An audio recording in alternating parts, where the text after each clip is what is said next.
Pia Chamberlain, 28, one of the world's rare noses in the world, who could identify 1,000 scents blindfolded, who could smell fear, lies and desire on human skin. But tonight, she couldn't smell double betrayal until it was too late. Backstage at Fashion Week, cameras flashing, her fiancé standing beside the boss's daughter, holding her hand, presenting Pia's formula as their own. 4 years of work. Stolen. Pia stood frozen, tears sliding down her cheeks, watching her life's work slip through her fingers. But she wasn't the only one watching. In the shadows, a man stood perfectly still, the ghost collector. Ice-cold billionaire, heir to a criminal empire, and hunter of forgotten scents. Extinct flowers, illegal resins, fragrances that existed only in memory. A man who moved through underground markets from Istanbul to Marrakesh, driven by a single obsession, to find the scent that could mend a broken soul. And tonight, Pia is about to hit the turning point of her life, and the road she chooses will carry her from New York to France, from Istanbul, all the way to Paris. A mysterious man with secrets, a groundbreaking perfume that must be completed, and a love so intense it might ruin them both. Leon Martin, 40 years old, son of one of New York's most powerful mafia families. For 20 years he'd watched her from the shadows, and tonight he was done watching. Pia stood in the wings, her fingers gripping the velvet curtain. Stage lights blazed beyond, and through the gap she watched Derek and Vanessa Cole step into the spotlight, hand in hand. Cameras flashed as Vanessa lifted her wrist toward the microphones and announced Éclat Noir, her voice bright with triumph. The scent drifted backstage, and Pia's trained nose caught every note. Bergamot and blackcurrant, rose absolute and jasmine sambac, orris root and sandalwood with ambergris underneath. Every molecule hers, every note stolen. Her throat closed as the crowd erupted in applause, as Vanessa smiled and Derek wrapped his arm around her waist like they'd created this together, like Pia had never existed. She turned away from the stage and pushed through the backstage corridor, her heels clicking against concrete, needing air, needing to be anywhere but here. A scent stopped her mid-step. Not éclat noir, not hairspray or stage lights. Something else entirely. Vetiver, deep and ancient. A whisper of bergamot, wooden smoke, clinging to warm skin. And underneath it all, nothing. No fear, no desire, no guilt. Just absence where emotion should leave chemical traces. The refusal to be read. Pia's blood went cold. In years of reading people through their chemistry, she had never encountered anyone whose emotions she couldn't smell. Everyone leaked. Everyone broadcast their inner state through pheromones and the alchemy of feeling made physical. It was involuntary, unstoppable. Until now. She turned slowly. A man emerged from the darkness, moving toward her with deliberate, measured steps. Tall, over 6 feet, dark suit that absorbed the dim light.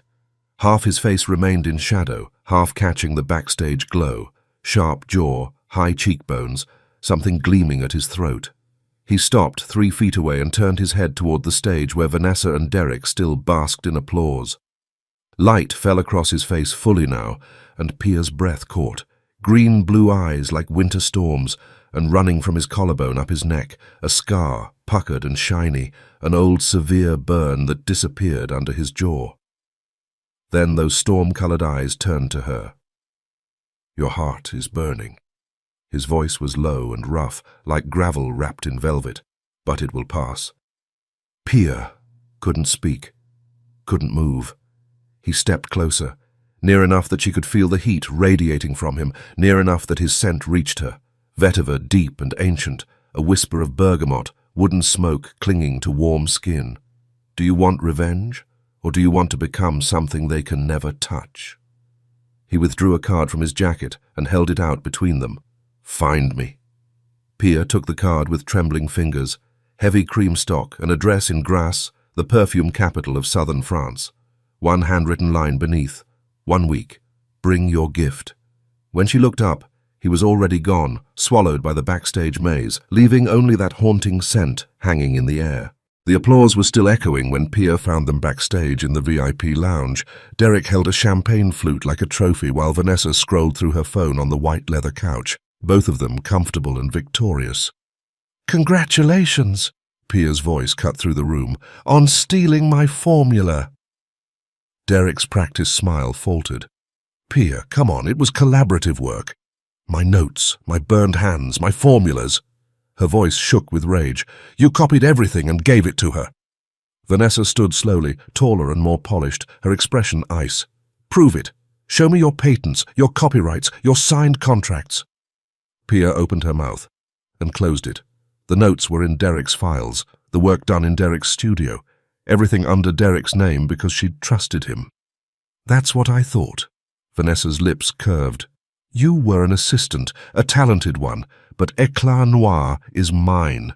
If you continue making accusations without proof, my father's lawyers will bury you." Derek stepped closer, his voice dropping. "I gave you a job when no one else would, access to materials you could never afford. You think you're special? You're not unique, you're just useful, and that usefulness has run its course." Pia searched for it, the sour note of deception, the bitter edge of guilt, but Derek's scent was a wall of expensive cologne and self-righteousness, nothing underneath, nothing she could read. "That's the problem," she realized. "I couldn't read him. I never could. And I trusted him anyway."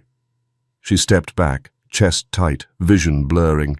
"Keep it. Keep everything. I'm done." She turned and walked out, and behind her Vanessa laughed, light and careless, already moving on. "Never again," Pia swore to herself. "Never trust someone I can't read." Pia sat on the floor of her empty apartment, counting the bills in her hand. $212, and rent was $1,800. 1 month since Fashion Week. Vanessa's father, Marcus Cole, had made sure every door in the industry slammed shut, and Derek had erased her like she'd never existed. She pulled the card from her pocket, worn soft from weeks of handling. Grasse, France, a phone number in sharp handwriting. "This is insane," she murmured. She knew nothing about him except shadows and scars, and a voice that promised things she couldn't name, a man she couldn't read, and she'd sworn to herself never to trust someone she couldn't read, but $200 wouldn't last the week. She dialed, and after 3 rings the line clicked open to silence. No greeting, no acknowledgement, just the sound of breathing on the other end, patient and unhurried, as if he'd been waiting for this call all along. "This is Pia Chamberlain." She swallowed hard. I accept your offer." The silence stretched for 3 long heartbeats, and then the line went dead without a single word. Her phone buzzed almost instantly. A flight confirmation to Marseille, first class, departing tomorrow morning, followed by 1 line. "Driver will collect you. Bring nothing but yourself. Lavender." Endless purple stretching to the horizon, the fragrance so thick Pia could taste it, sweet and herbal and ancient, the smell of 1,000 summers pressed into the air. The car turned onto a gravel driveway lined with cypress trees, and the chateau appeared. Weathered stone walls, slate roof, ivy climbing the facade. Old, solid, the kind of place that kept secrets for centuries. The front door opened before she could knock. A woman emerged, 60 or older, silver hair in a neat bun, floral apron, face lined with years of laughter. "Mademoiselle Chamberlain, welcome. I am Hélène." Thick Provençal accent. "Come, you must be tired. Monsieur Martin will see you at 7. Inside was cool and dim. Polished wood floors, whitewashed walls, furniture older than her grandmother. The lavender followed her in, mixing with beeswax and something else underneath. Vetiver deep and ancient. A whisper of bergamot, wooden smoke. Him. Soaked into the very stones. "He lives here," she realized. "This whole place smells like him." The library door stood open. Leon Martin stood by the window, back to the room, one hand in his pocket. Evening light gilded his silhouette, catching the edges of dark hair swept back from his forehead. He didn't turn when she entered. Books lined the walls floor to ceiling, old leather spines and faded gilt catching the last of the daylight. Two wing-back chairs sat angled toward the window, with a crystal decanter and two glasses on the low table between them. Sit. One word. Command, not invitation. Pia's legs moved before her mind caught up, and she lowered herself into the nearest chair, hands clasped tight in her lap to hide their trembling. He remained at the window, letting the silence stretch until her skin prickled, and she had to resist the urge to fill it with words. Outside, the lavender fields glowed purple in the fading light. Still, he didn't move. Finally, he turned. The breath left her lungs. Taller than she remembered, over 6 feet, in a black shirt with sleeves rolled to his elbows and collar open. Dark hair, thick and immaculately groomed, swept back from a face that could have been carved from marble, sharp jaw, high cheekbones, green-blue eyes burning with quiet intensity. And the scar, running from his collarbone up his neck, disappearing under his jaw, puckered and shiny, an old severe burn that told a story she desperately wanted to know. He crossed to the opposite chair with the kind of controlled grace that spoke of danger held in check, and lowered himself into it without breaking eye contact. He poured 2 whiskies, the amber liquid catching the last rays of sunset, and slid one toward her across the polished table. You came. Pia wrapped her fingers around the glass but didn't drink, needing something to hold on to. You didn't give me much choice. Leon's mouth curved at one corner, not quite a smile. Something more dangerous. There's always a choice, yet here you are. She had no answer that wouldn't reveal too much, so she said nothing. Leon lifted his glass and studied the amber liquid for a long moment, swirling it slowly, and when he looked up, his gaze pinned her like a butterfly to a board. You're angry. Pia's fingers tightened around the glass, knuckles whitening. Of course I'm angry. Leon took a slow sip, savoring it before setting the glass down with a soft click. Good. The ones who've given up don't feel it anymore. The words hit something raw inside her, and Pia looked away, staring out the window, because meeting his gaze felt too much like staring into the sun. The silence stretched. When he finally spoke again, his voice had dropped lower. 6 months. You work for me. Recreate a fragrance I've been searching for. Pia turned back to face him, curiosity winning over caution. What fragrance? Leon held her gaze, and something shifted in his expression, a crack in the mask there and gone, one that ends pain. She frowned, her professional mind already rejecting the premise. That's not possible. Fragrances can evoke memory, emotion, but they can't end pain. Leon's eyes glittered with something that might have been amusement. What if you're wrong? He leaned forward, elbows on knees, bringing his face close enough that she could see the flecks of gold in those blue-green eyes. What if there's a scent that makes people feel safe, that triggers belonging, comfort, home? I have the formula, incomplete. I need your nose to finish it. Her pulse kicked up, the perfumer in her already intrigued, despite everything. You stay here, he continued. Work in my laboratory. Don't leave without permission. Don't contact your old life. Pia stiffened, her fingers curling into fists against her thighs. That sounds like captivity. Leon didn't blink. Protection. A pause, waited. His eyes bored into hers. And I know you've been trying to read me since we met. Heat flooded her face, sudden and unwelcome, because he was right. You can't. Not a question, a statement of fact delivered with absolute certainty. That terrifies you. She wanted to deny it, but the words wouldn't come. From that first moment backstage, she'd been trying to decipher him, but underneath his scent there was nothing. No fear, no guilt, no desire, just absence where emotion should leave traces. Everyone had a scent signature. Everyone told their secrets through their skin. Everyone except him. Who are you, really? The whisper escaped before she could stop it. Leon rose from his chair in one fluid movement, and Pia's heart stuttered as he walked toward the door. He paused at the threshold, one hand on the frame, and looked back over his shoulder. Those storm-colored eyes found hers and held them. The question isn't who I am. It's who you'll become. Then he was gone, his footsteps fading down the corridor, leaving her alone with the fading light and untouched whiskey, and a pulse that thrummed in her veins like a warning or a promise or a... Pia lay staring at the ceiling, unable to sleep. The contract sat on the nightstand, thick paper, 6 months in black ink, unsigned. Outside, night breathed with crickets and wind through lavender, and underneath it all, that scent, bergamot, vetiver, old books, him. A soft knock. "Mademoiselle?" Helene's voice. "May I?" "Yes." Helene entered with tea, porcelain rattling softly. She poured without asking. "Chamomile, lavender, honey, for sleep. Thank you." Pia accepted the cup, warmth seeping into her palms. Helene lingered by the door, expression thoughtful. "You wonder about him?" Pia nodded. "Monsieur Léon is difficult.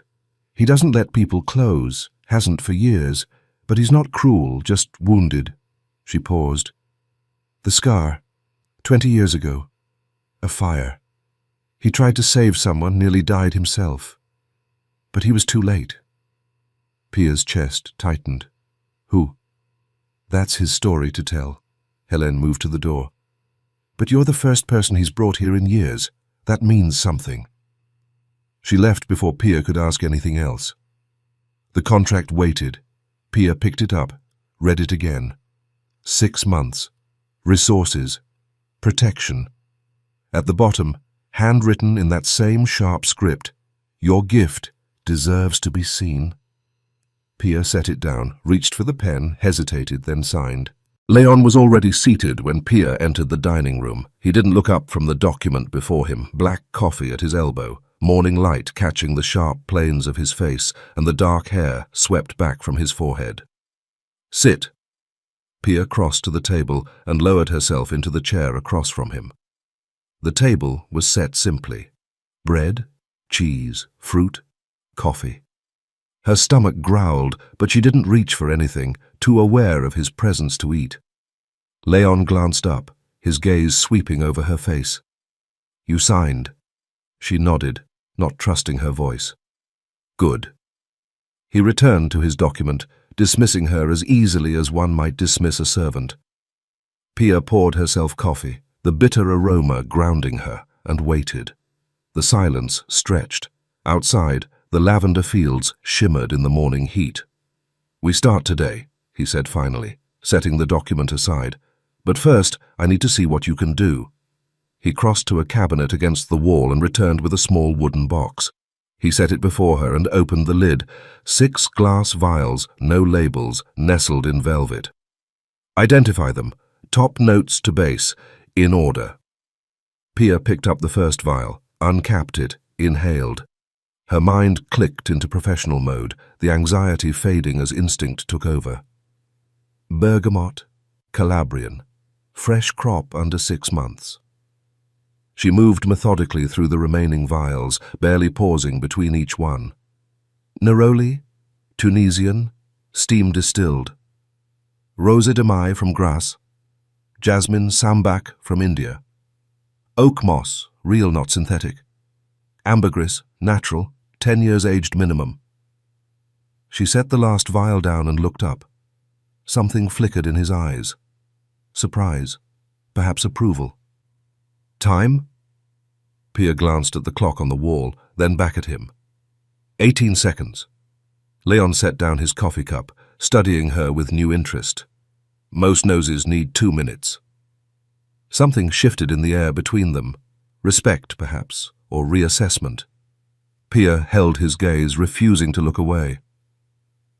"I'm not most noses." A real smile this time, brief but genuine, and it transformed his face for just a moment before the mask slid back into place. "No, you're not." He closed the box and returned it to the cabinet. When he turned back, his expression had shifted to something unreadable. He moved toward her, slow and deliberate. Pia's breath caught. He was too close now, standing directly in front of where she sat, tall enough that she had to tilt her head back to meet his eyes. His scent reached her, vetiver deep and ancient, a whisper of bergamot, wooden smoke. "Stand up," he said quietly. She stood on unsteady legs, and suddenly the space between them felt impossibly small. He took another step forward. Pia stepped back instinctively, her spine hitting the edge of the table. Trapped. Leon kept moving until there were mere inches between them, close enough that she could feel the heat radiating from his body, close enough that his breath stirred the loose strands of hair at her temple. Her heart slammed against her ribs. "Is he going to touch me?" Then Leon reached past her, his arm brushing her shoulder, and pulled open the drawer behind her. The movement brought him even closer, his chest nearly touching hers. This close, her trained nose caught everything beneath the fragrance. His skin, warm, masculine, something uniquely him that made her head spin because it felt familiar somehow, like her body recognized something her mind couldn't name. She still couldn't read his emotions, couldn't find fear or desire or anything in the chemical traces, but this raw human scent was unmistakably real. She found herself staring at his jaw, just centimeters away, following the line of that old burn scar as it traveled from his collarbone up his neck.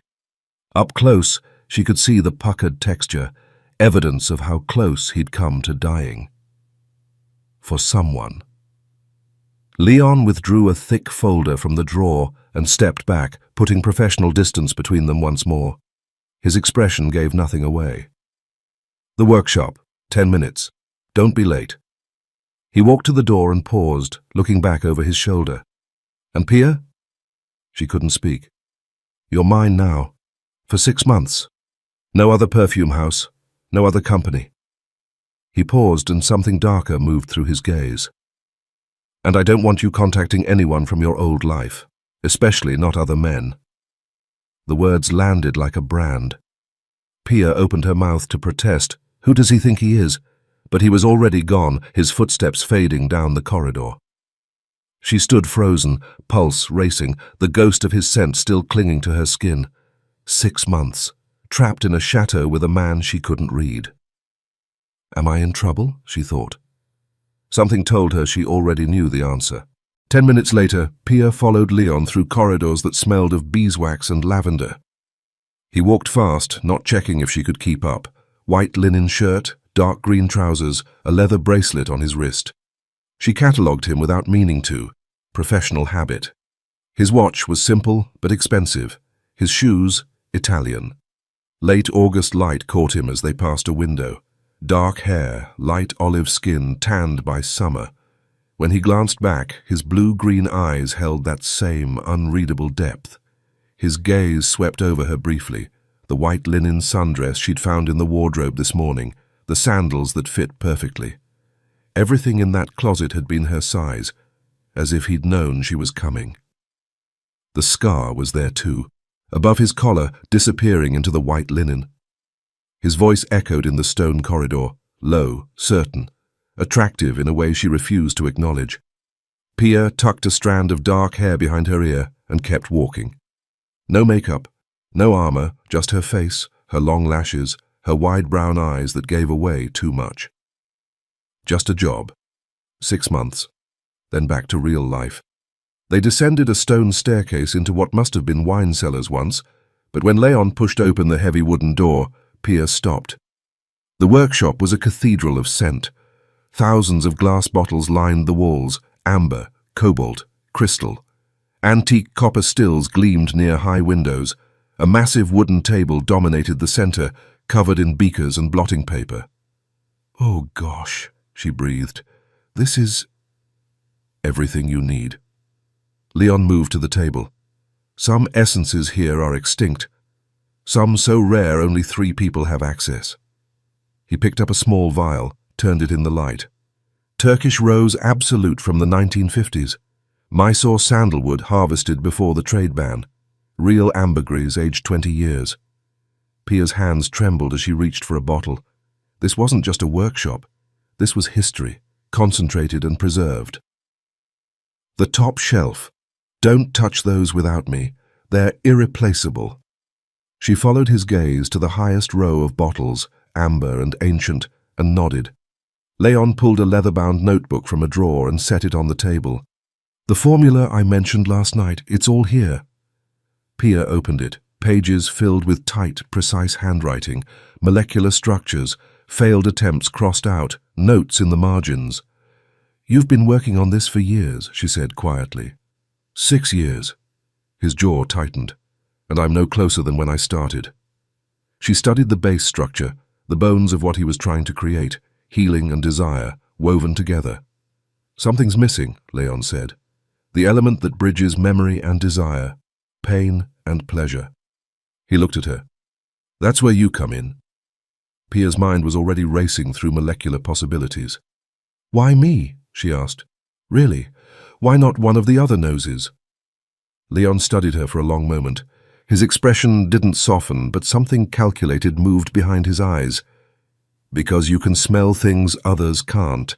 Not just scents, emotions, fear, lies, desire, guilt. He stepped closer, and Pia's pulse kicked up automatically. I've watched you work, Pia. You read people through their chemical signatures. That ability will help you understand what this fragrance needs to become. Watched me work? The words sent ice down her spine. How long? How closely? She wanted to ask, but he'd already turned away, reaching for a bottle on the upper shelf. Without thinking, Pia stepped closer. Inhaled, professional habit. She read everyone this way, their chemistry, their secrets, the truth beneath the cologne. It was automatic, like breathing. She bypassed the familiar notes of his fragrance and searched deeper, for the skin beneath. There, masculine, dark, a warmth that was almost sweet in a way that made her want to lean closer. Her mouth went dry.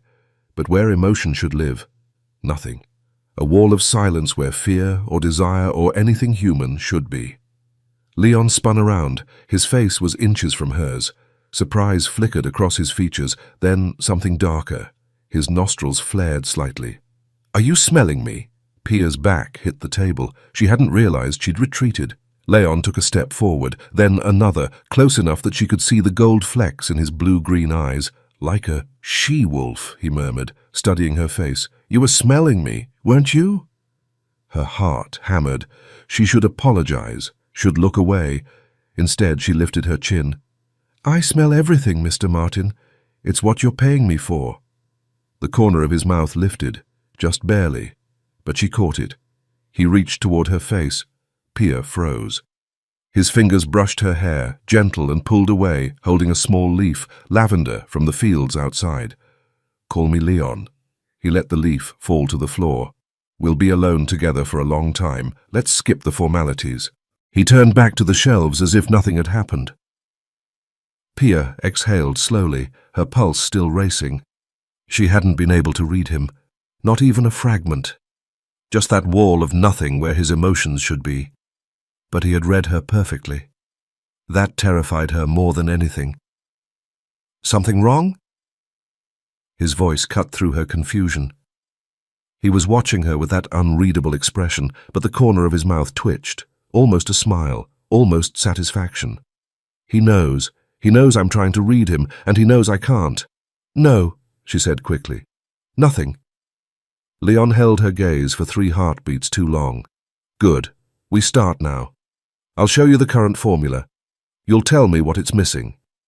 He moved away, pulling bottles from shelves with practiced efficiency, and Pia exhaled slowly, trying to steady herself.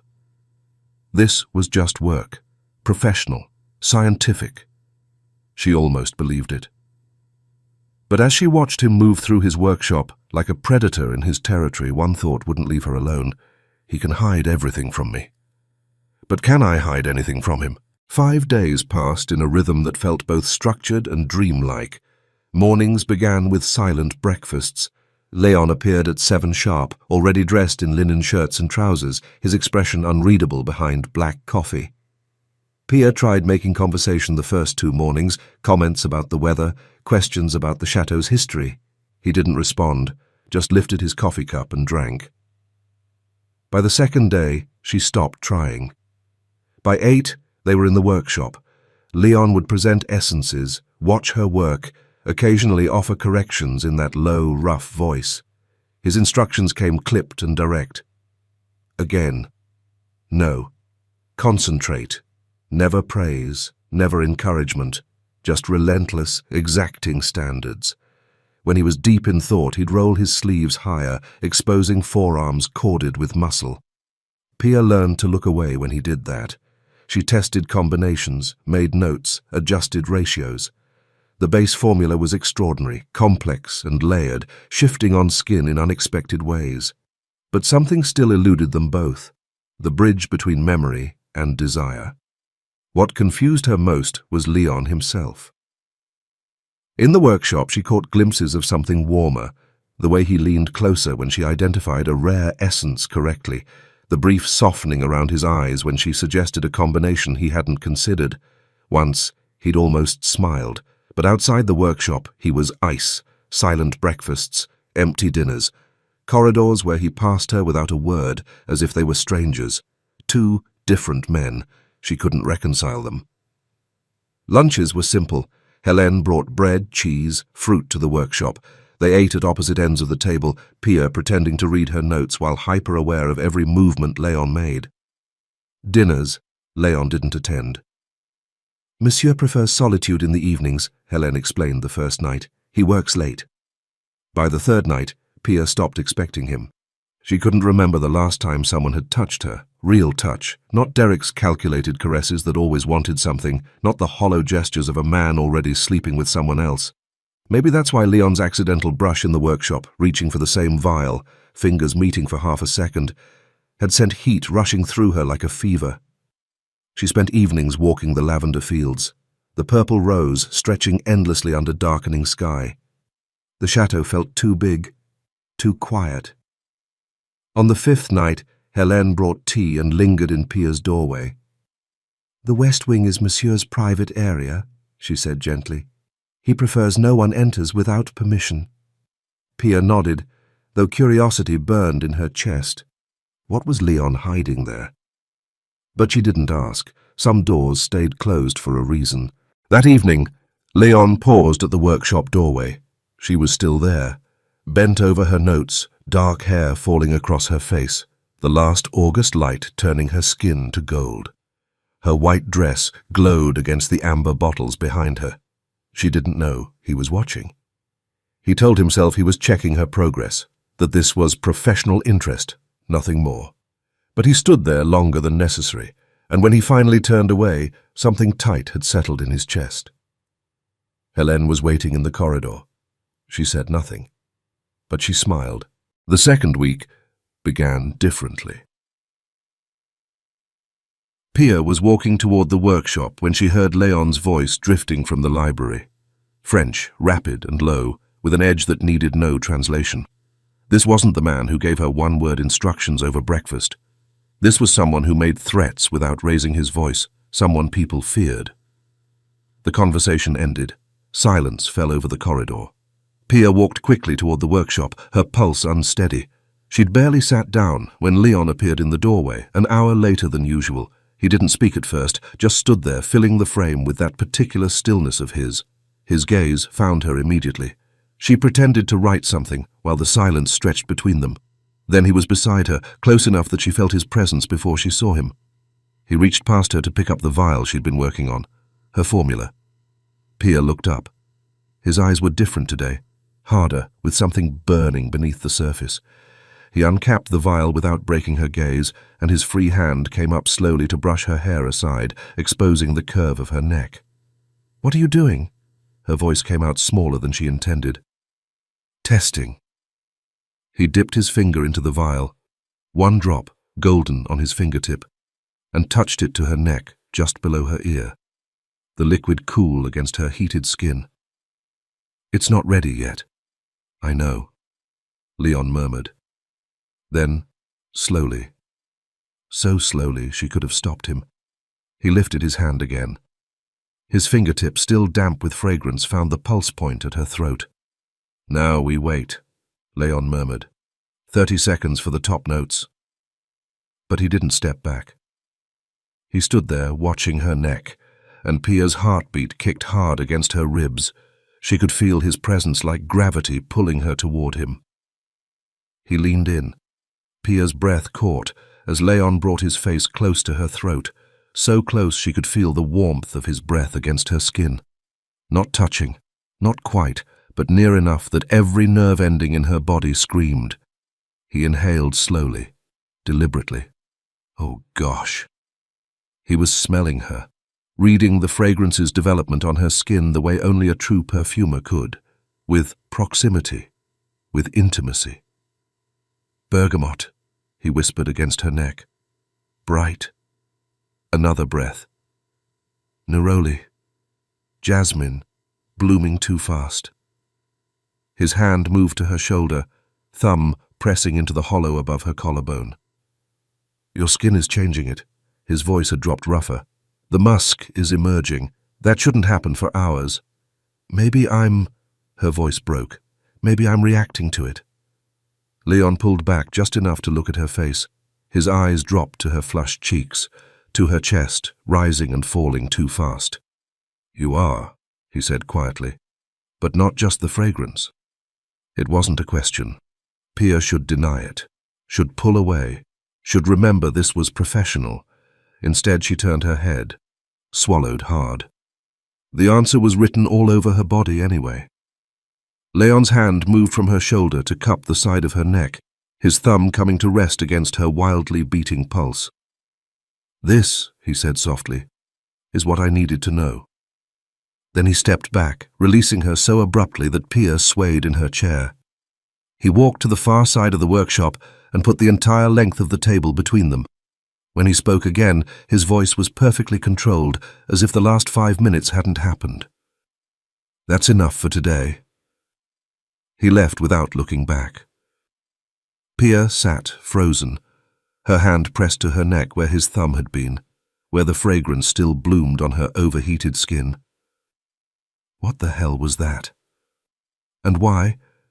Did she already want it to happen again?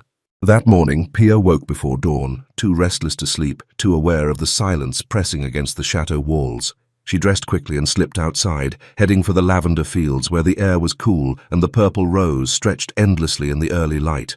She walked between the blooms, trailing her fingers through the flowers, letting their scent quiet her racing thoughts. That's when she felt it, that prickling awareness of being watched. Anxiety buzzed under her skin like bees. Pia stopped and turned slowly toward the chateau. Most windows were shuttered, curtains drawn against the morning, but one window on the second floor stood open, and in that window, Leon. He stood perfectly still, one hand braced against the frame, watching her. Control radiated from him without effort. Even from this distance she could feel the weight of his gaze. He didn't wave, didn't look away, didn't pretend he hadn't been caught. Just stood there, watching her walk through his lavender fields like he'd been doing it for days, maybe weeks. Her stomach tightened. She should look away, should turn back toward the house. Instead, she held his gaze across the lavender, her in the fields, him at his window. She didn't know why. Then Leon stepped back, and the curtain fell closed. Pia stood frozen, skin prickling with something she couldn't name. Unease? Curiosity? She wasn't sure she wanted to know. By noon, Pia was back in the workshop, trying to focus on anything but the image of Leon at that window. She was heating a mixture of essences over a small burner, adjusting the temperature with one hand and scribbling notes with the other, when the alcohol caught. One moment the flame was steady, the next it was licking up the side of the beaker, spreading to the cloth she'd left too close. She grabbed the fire blanket from the wall and smothered it quickly, years of laboratory training kicking in before panic could take hold. The flames died, smoke curled toward the ceiling. She was still catching her breath when Leon burst through the door with a fire extinguisher, his face white. He sprayed foam across the workstation before she could speak, covering everything, the beaker, her notes, half the table, in white chemical snow. "Leon, stop!" Pia held up her hands. "I already put it out, it's fine." But he kept spraying until the canister sputtered empty, his chest heaving, his eyes wild in a way she'd never seen from him. What were you thinking? His voice was ragged, barely controlled. Pia stared at him, stunned by the intensity of his reaction. It was an accident. The alcohol caught. I handled it. Leon's jaw clenched. Something dark flashed in his eyes. Like you handled it in the chemistry lab? The words hung between them like smoke. Pia's blood went cold. Ice water flooded her veins. What did you say? Leon ran a hand through his hair, the gesture sharp with frustration. She watched him realize his mistake. How do you know about that? Her voice shook. That was 8 years ago. Some lab accident back in college that barely made the local paper. Only a handful of people even knew I was involved. Leon didn't answer. That stillness meant something was about to shift. Who are you, Leon Martin? Pia stepped toward him, her fear sharpening into something harder. Her nails dug crescents into her palms. You showed up out of nowhere in New York, handed me a card like you knew exactly who I was, said you'd been following my work. She shook her head. But this is something else. How long have you been watching me? Leon's expression shuttered, all vulnerability vanishing behind cold stone. I ask the questions here, Pia. I don't bring strangers into my home without knowing their history. I can't keep doing this. Her hands trembled. Her spine didn't. You know everything about me, my past, my failures, things nobody should know. And I'm supposed to just trust you. I don't even know who you are. Leon's smile was cold, almost cruel. We're on the verge of something extraordinary, and you need a friend to hold your hand? He tilted his head. No wonder they stole your formula. Red tinged the edges of her vision. The slap happened before Pia knew she was going to do it. The crack echoed through the workshop. Leon's head turned with the force of it, a red mark blooming across his cheek. For a moment, nothing. Then Leon hurled the fire extinguisher across the room. It crashed against the stone wall with a deafening clang. Pia flinched.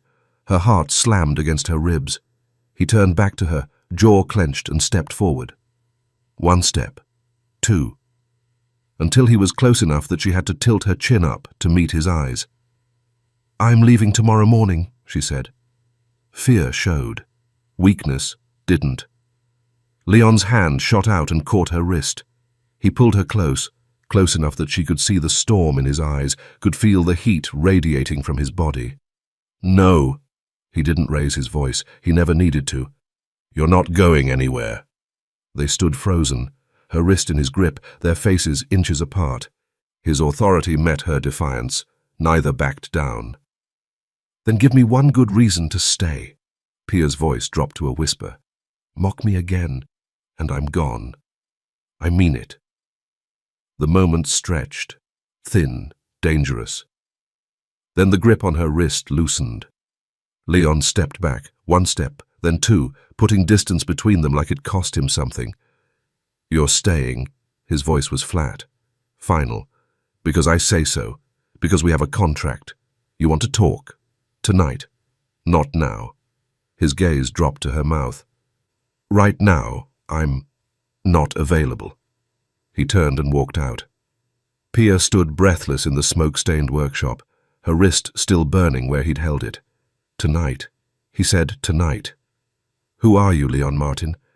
And what are you going to tell me about yourself? Hours had passed since the workshop, since the slap, since the fire extinguisher crashing against stone. Pia had spent the afternoon in her room, replaying every word, every look, every moment Leon's hand had closed around her wrist. She'd expected him to send her away, to have Helene drive her to the airport without another word. Instead, she found herself walking into the dining room at 8, uncertain what she'd find. Helene had set the table for 1. I prepared everything before I leave, she said, smoothing her apron. Monsieur mentioned he won't be joining. She stopped mid-sentence, her eyes catching something over Pia's shoulder. Leon stood in the doorway, a bottle of wine in his hand. Helene's surprise lasted only a moment before she masked it with a small smile. I'll set another place, she murmured, and disappeared toward the kitchen. Pia stayed frozen as Leon crossed the room without a word, pulled out the chair across from hers and sat down.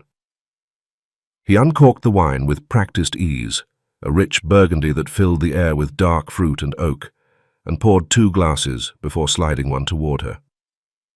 No apology, no explanation, just wine.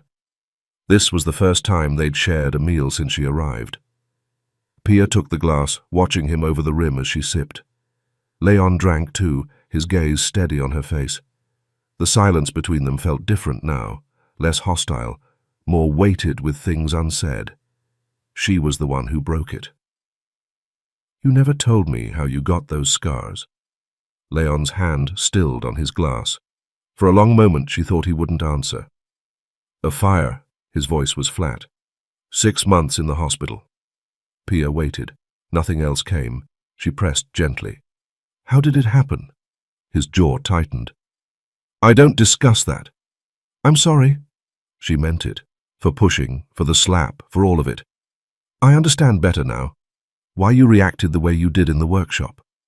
She lifted her gaze and found him watching her with a focus that made heat creep up her neck. "My mother died in a fire too," she said quietly. "I was 8. My aunt raised me after that. She was a chemist. Claire Chamberlain." She paused, searching his face. "Maybe you've heard of her, since you seem to know everything else about me." Leon took a slow sip of wine. "No." One word, too fast, too flat. Pia's instincts prickled, but she pushed the feeling aside. "Look, I'm trying here." Her voice wavered despite herself. "You know everything about me, my past, my failures, that lab accident nobody was supposed to remember. But I don't know anything about you." She blinked back, the sting behind her eyes. "I just want to feel safe. Is that too much to ask?" Leon set down his glass, leaned forward, forearms braced against the table. "I know you, Pia." His voice was low, certain. "You're brilliant. You're talented. You're one of maybe 200 people on this planet who can do what you do." He held her gaze without blinking. "If anyone can complete this fragrance, it's you. And while you're here, you're safe. I won't let anything happen to you." The words should have been comforting. Instead, they felt like another locked door. Leon rose from the table. "Good night." She watched his broad shoulders disappear through the doorway. Her hands were shaking. She pressed them flat against the table.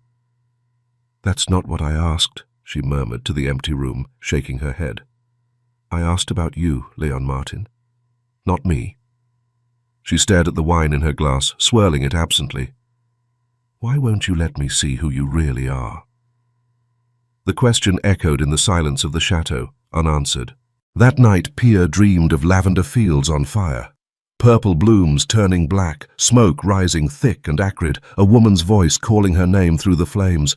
She was running, searching, her lungs burning with each breath. The voice grew louder, more desperate. "Pia! Pia, where are you?" She had to find her, had to reach her before the fire did. Pia's eyes opened, but the dream didn't end. She was moving through the chateau's darkened corridors in her nightgown, bare feet against cold stone, the world hazy and distant like moving through water. She didn't remember getting out of bed. Her hands found a door, night air rushed over her. The terrace, the wide stone balcony with its low wrought iron railings, 3 stories above the gravel courtyard. She climbed over the railing and stood on the narrow ledge beyond, the drop yawning dark and infinite below her. She took another step toward the edge, hands locked around her waist like steel, wrenching her backward. For one terrifying moment she was falling, wrong direction, back instead of forward, and then she slammed hard against something solid. Heat, muscle, a pulse thundering against her spine. "Pia!" The voice was rough, urgent, vibrating against her back. "Wake up. Now." "Leon." She gasped, eyes snapping open. The terrace, the ledge. Leon's arms wrapped iron-tight around her. "Leon." Her voice came out small, confused. "What? Where am I?" "You were sleepwalking." His grip tightened. "You climbed over the railing. Another second and you would have fallen." The words didn't make sense. Pia blinked, still half lost in the dream. "Fire!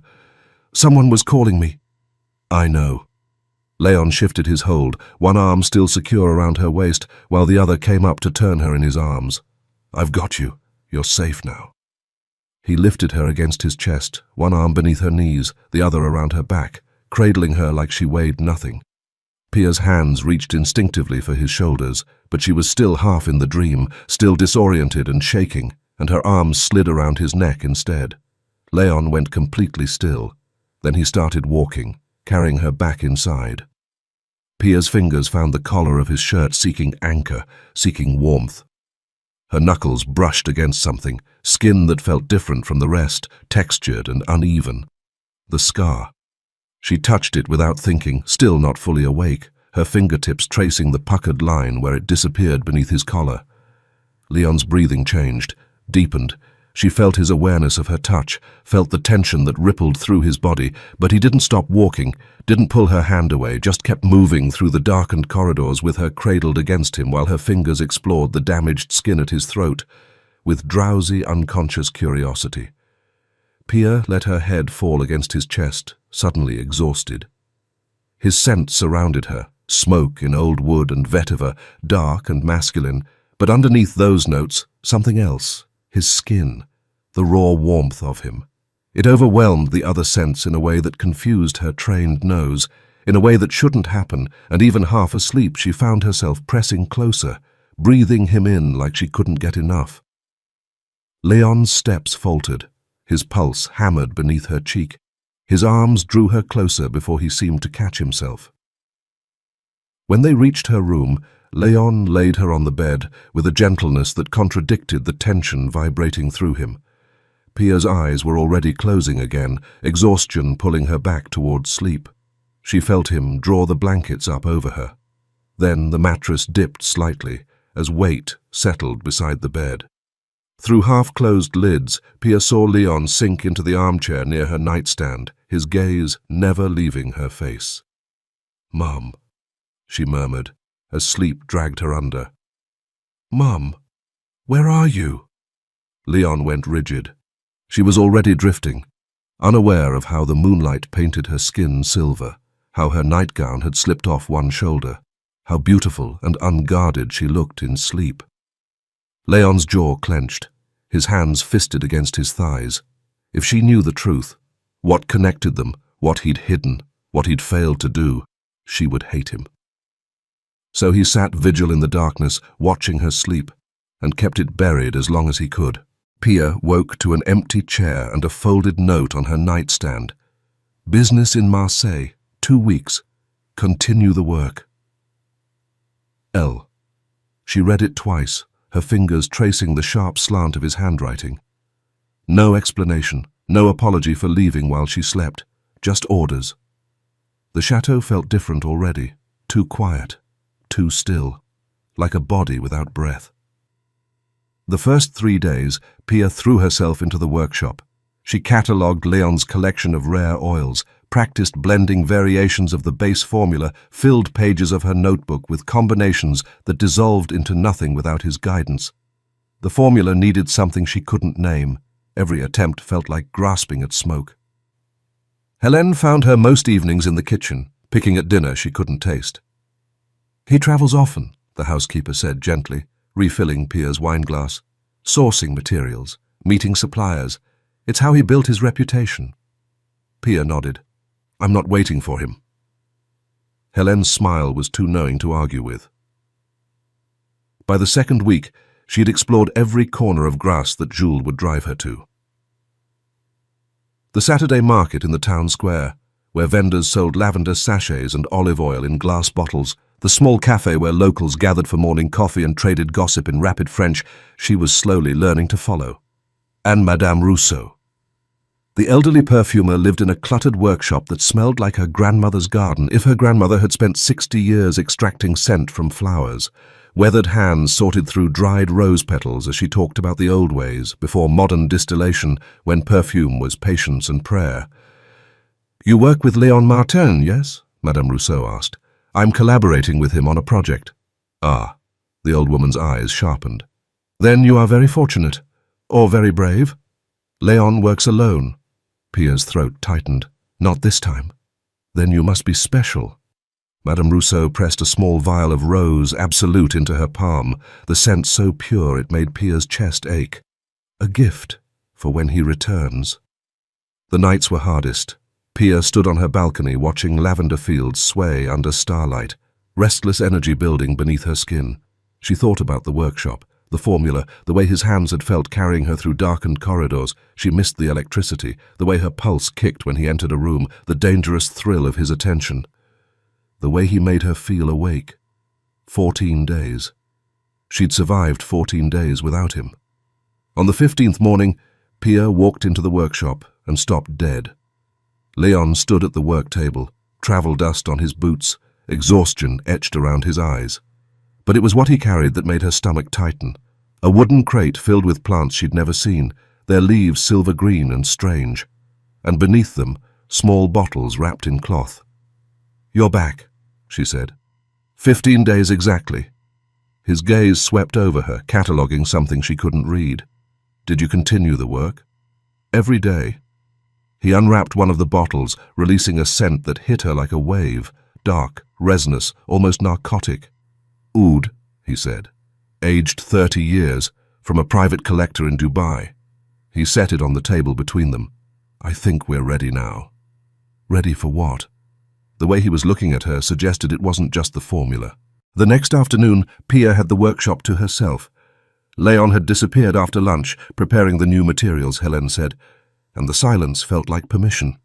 She'd been working since dawn, testing the oud he'd brought back, her eyes burning and her mind overfull. She needed to reset. The afternoon light poured through the workshop's glass walls like honey. Pia lay on the wooden work table, her back against the cool surface, arms loose at her sides. The pale yellow linen dress she'd chosen that morning had seemed practical when she put it on. Now it felt like barely anything at all, the fabric thin enough that she could feel the grain of the wood beneath her shoulder blades. The slit fell open across her thigh, and she didn't bother to fix it. She closed her eyes. This was something she'd learned years ago, back in her aunt's tiny apartment in Richmond. How to empty her mind and let scent fill the space instead. Meditation through the nose, the lavender drifting through the open windows, the aged wood of the table, the ghost of 100 essences that had been blended in this room over decades. She breathed in slowly, letting the stillness settle into her bones. She didn't hear Leon enter, but she felt it, the shift in the room's atmosphere, the way the air seemed to thicken and contract. Her eyes stayed closed, her breathing stayed even, but every nerve ending in her body came alive. Footsteps, slow, deliberate, then silence. He was watching her. She could feel his gaze moving over her body like something physical. The exposed column of her throat, the rise and fall of her chest, the bare leg where the dress had fallen open. More footsteps. Closer now. "Don't open your eyes." His voice came from directly beside her, low and rough, and awareness sharpened every sensation. She kept her eyes closed, waited. The soft click of a glass stopper, a scent bloomed in the air, cistus, sharp and honeyed, with aged oud beneath it, the formula they'd been working on. Then his fingers circled her wrist. Cool, precise. He painted the perfume along the inside of her arm in slow strokes from wrist to elbow, the liquid leaving a trail of coolness that her skin immediately began to warm. "Focus on the scent," Leon said. "Nothing else. Let the perfume do its work." His hand moved to her other arm, the same unhurried strokes, wrist to elbow. Pia's lips parted as she tried to steady her breathing. "What do you smell?" "Cistus," she whispered. "Oud, jasmine sambac, something green. Clary sage?" "Good." His voice held quiet approval. "And beneath?" She inhaled deeper, searching. There, threaded through everything, a darker note, warmer. Her chest tightened with something unnamed. His hand left her arm. Then she felt it. His palm settling on her ankle, warm and firm, her breath stuttered. He began to move upward, his touch feather-light, tracing the curve of her calf with agonizing slowness. "Keep focusing," he murmured. "Tell me how the scent changes." But Pia's thoughts were fracturing. His hand had reached her knee, fingers brushing the sensitive hollow behind it, and heat was spreading through her body like wildfire.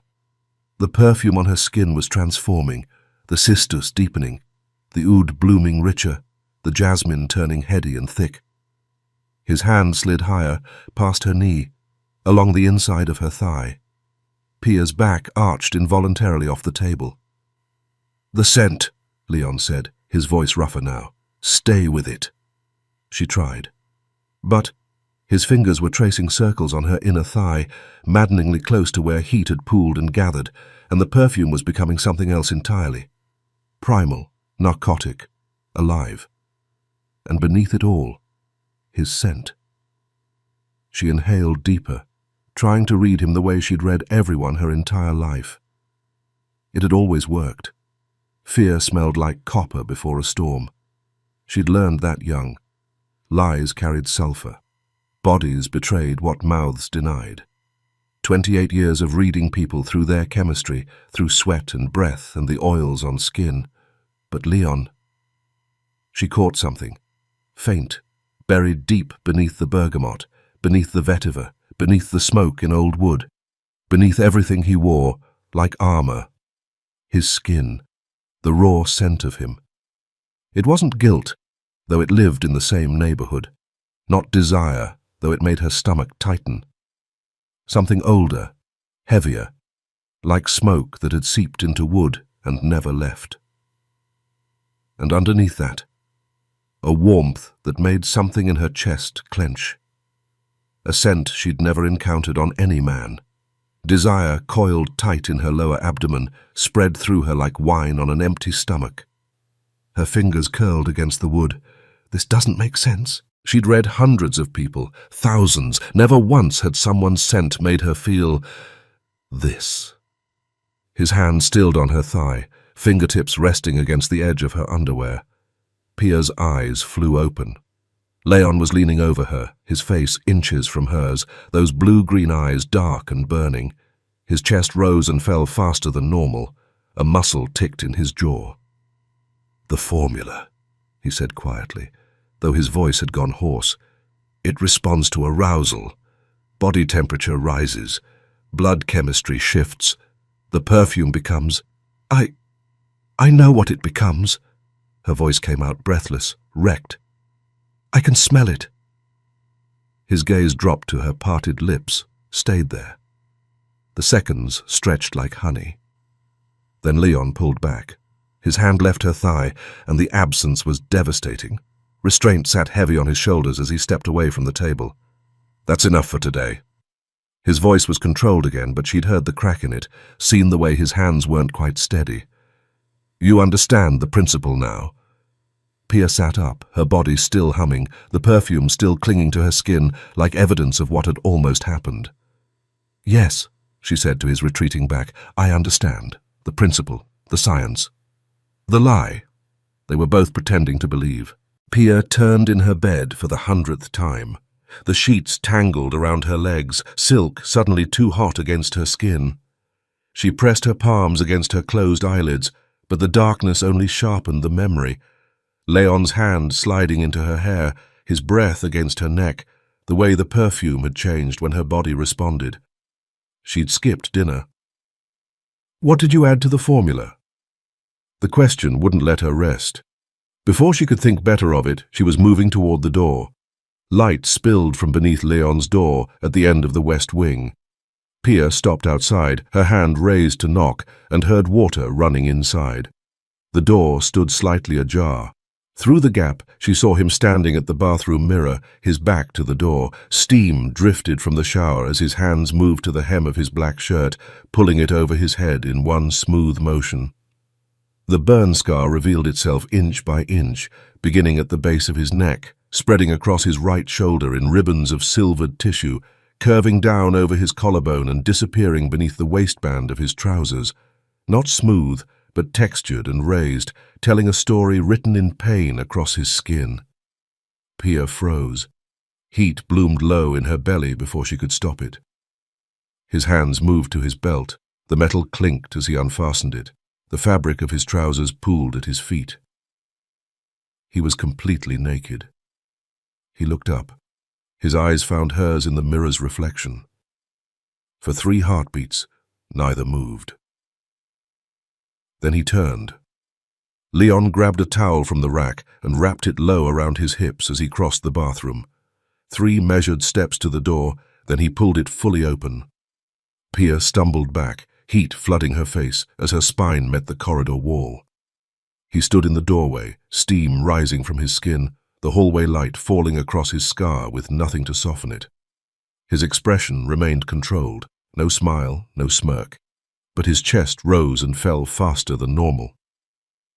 "Were you watching me? It was an accident." "No." He stepped closer, not touching, but close enough that heat radiated from his bare skin. "There was no accident. You were watching." His free hand caught her wrist, thumb pressing against her pulse. "Racing," he said quietly. "Just like this afternoon." His head dipped toward her neck, not touching, just breathing her in the way he had in the workshop. A sound escaped his throat, low and involuntary, and his fingers tightened around her wrist. "You still smell like the formula." His voice had gone rough, stripped of its usual control. But underneath, something else. His jaw clenched. She watched the muscle tick beneath his skin, watched his Adam's apple move as he swallowed hard. He planted his palm against the wall beside her head, his body angling toward hers, creating a cage of proximity without touching. The scent of soap and clean skin surrounded her. No cologne, nothing artificial, just him. Their faces were inches apart. His mouth hovered over hers, close enough that one small movement would end this. His eyes asked a question, dark, burning. His hand trembled almost imperceptibly against the wall. Pia's gaze dropped to his chest, to the scar, to where his stomach muscles had gone rigid with restraint. Lower, just for a second, to where the towel did nothing to hide what his body couldn't control. Her eyes snapped back to his face. His chest heaved now, control slipping, his other hand lifted, hovering near her jaw, not quite touching, waiting. But her palm pressed against his chest instead, the scar smooth in places, rough in others, his heart slamming against her fingers. She pushed, not hard, just enough. And then she ran. Her footsteps echoed down the corridor as she fled without looking back. Behind her, she heard his fist hit the wall, once, hard, and then silence. Pia pressed her back against her door, chest heaving, her hand still tingling where it had touched his skin. This was wrong. But her body didn't care about wrong. And sooner or later she wouldn't be able to run. Pia woke to sunlight and the crushing memory of last night, her hand against Leon's bare chest, the heat of his skin, the way she'd run. She moved to the window and watched his car disappear down the drive. He was gone. An hour later, Pia found herself in the West Wing. Leon's bedroom door stood open. She hesitated at the doorframe. The room was sparse, a large bed with white linens, dark wood furniture, windows overlooking the fields. Her fingers trailed across the tangled sheets before she could stop herself. Still warm? Or was that her imagination? On the nightstand, a collection of small glass bottles arranged with careful precision. Pia picked up the nearest one and uncorked the delicate stopper. A faint ghost of fragrance drifted out. Jasmine sambac, Madagascar vanilla, iris root from Florence. Strange combination, too unconventional for Grasse tradition, almost defiant. Behind the bottles sat a silver-framed photograph. The woman was beautiful, dark hair, high cheekbones, large eyes that held something melancholic beneath the smile. She wore pearls and an elegant black dress. "Mademoiselle?" Pia spun around. Helene stood in the doorway, her expression soft. She moved into the room and gazed down at the photograph. "Enora," she said quietly. "Leon's mother. She died when he was 10. Cancer." Pia set the bottle down carefully. "It's all right." Helene picked up one of the bottles, cradling it in her weathered hands. "She was a mystery, Enora. Striking, elegant, but always so sad. Perfumes were her only solace. She set it back with quiet reverence. Leon was a sensitive child. When she died, a part of him died with her. He keeps these like talismans. Pia's gaze moved between the photograph and the bottles. She'd seen Leon as intimidating, powerful, untouchable, but this grief preserved in glass was something else entirely. His father, Pia heard herself ask. Where is he? A shadow flickered across Helene's features. Richard Martin lives in New York, with Leon's younger brother, Dominic. She paused. But Leon chose distance from that family. The way she said that family carried weight. Why? Helene's expression went protective. That's not my story to tell. When Leon is ready, he'll explain. She guided Pia toward the door. Come, I'll make you lunch. Pia glanced back at the photograph one last time. His mother's perfumes, his father's distance, a brother she'd never heard of. How many ghosts lived in this chateau, and why did she feel like one of them? 6,000 miles away, dawn had not yet broken over New York. Richard Martin's office occupied the entire 48th floor of a midtown tower. Floor-to-ceiling windows overlooked Central Park. The walls displayed stolen artifacts, paintings, sculptures, antiquities worth fortunes, acquired through channels that kept no records. Richard Martin sat behind a desk carved from a single piece of ebony, his silver hair perfectly groomed, his tailored suit sharp enough to draw blood. At 68, he looked like what he was, a man who'd built an empire on things that shouldn't be bought or sold. The door opened. Dominic Martin entered, 36, and built like someone who settled problems with his hands. He crossed to the desk without being invited to sit. Father? His voice carried a faint accent Richard had lost decades ago. Payments made. The shipments from Egypt and Turkey cleared customs this morning. Richard's fingers steepled beneath his chin. Good. Dominic's jaw tightened, that tell he'd never learned to hide. And Father, I found the girl. The words hung in the air. Richard's expression didn't change, but something shifted behind his eyes. Satisfaction, maybe. Or vindication. Where? The chateau in Grasse. She's with Leon now. A slow smile spread across Richard's face, cold and calculating. So my eldest got to her first. He leaned back in his chair, the leather creaking softly. I knew Leon couldn't stay away from her, 20 years running, but he can't run from this girl. Dominic's hand moved to his waist, unconscious habit. What's the play? Watch from a distance. Richard's voice carried absolute authority. When the time's right, we move. No need to rush this. Dominic pulled the gun from his belt and set it on the desk with a heavy thud, then shrugged out of his jacket. His shirt stretched across shoulders built for violence. She doesn't know who he is yet. Richard's smile widened. If she did, she wouldn't be there. He rose from his chair and moved to the window, hands clasped behind his back, watching the city sprawl beneath him like a kingdom he owned. And in many ways, he did. Leon thinks he can protect her, Richard said quietly, more to himself than to Dominic.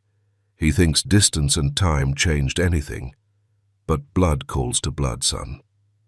Dominic said nothing, just watched his father's reflection in the glass. He turned back to his son. Watch. Wait. Report. Nothing else.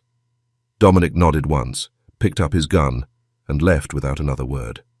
Richard returned to his desk, pulled open a drawer, and removed a photograph, yellowed with age, the edges soft from handling. A young woman with dark hair and frightened eyes stared back at him. I couldn't keep you, he murmured to the image, but I'll keep her. He slid the photograph back into the drawer and closed it with quiet finality. Pia found Leon in the kitchen just after sunset, sleeves rolled to his elbows, stirring a pot on the old stone stove. She stopped in the doorway. Her eyes kept drifting to his forearms, the way muscles shifted under skin as he lifted a wooden spoon, and she had to look away before he caught her staring. He was pouring red wine into the pot when she cleared her throat. What are you cooking? Leon glanced over his shoulder. A flicker passed through his eyes. Daube Provençale, beef braised in wine. It takes hours. She moved closer. I could make dessert. He turned fully, one eyebrow raised. Can you? She nodded toward the bowl of lemons on the counter. Tart. He smiled, something genuine reaching his eyes. Come here. Pia crossed to the marble counter and gathered butter and flour, her hands working the dough while Leon moved beside her. The silence felt different than in the workshop. Easier, almost comfortable. You've been avoiding me, he said quietly. Pia's fingers stilled. Funny, I was about to say the same about you. Leon set down his knife and turned to face her. He reached out slowly, his thumb brushing flour from her cheek, lingering a moment too long. Pia's lips parted. Tomorrow morning, he said, his voice rough. We're flying to Istanbul. The words cut through the fog. Istanbul? Why? A contact there has rare botanicals I need. He stepped back. And you've been working hard. The trip might do you good. That evening they sat across from each other, candlelight catching in deep red wine. This perfume, Pia said carefully.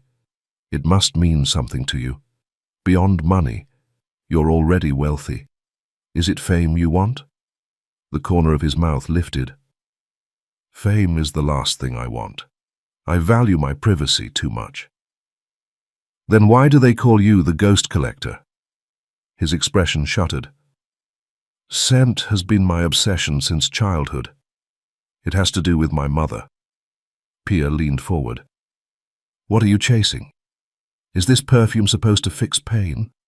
Or when you ease someone else's suffering, you'll finally stop feeling guilty about whatever you can't change? Leon's eyes went cold. His jaw tightened as he stood abruptly. Leon, I'm sorry. Pia caught his shoulder. I didn't mean to. He turned so fast she didn't have time to step back.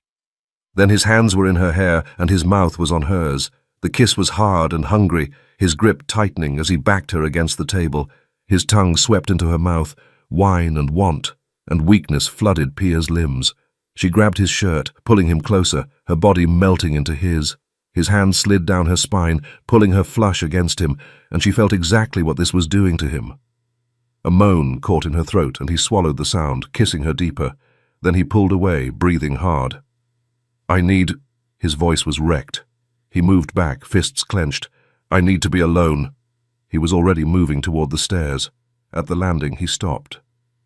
Be ready at 6. We have a plane to catch. Then he was gone. Pia stood there, lips swollen, body humming. She touched her mouth with shaking fingers. Tomorrow, Istanbul. She didn't know which terrified her more, the city or the man taking her there. The private car wound through streets Pia had only seen in photographs. Istanbul unfolded before her, the Bosphorus glittering in morning light, waterfront mansions lining the shore with dark wooden facades.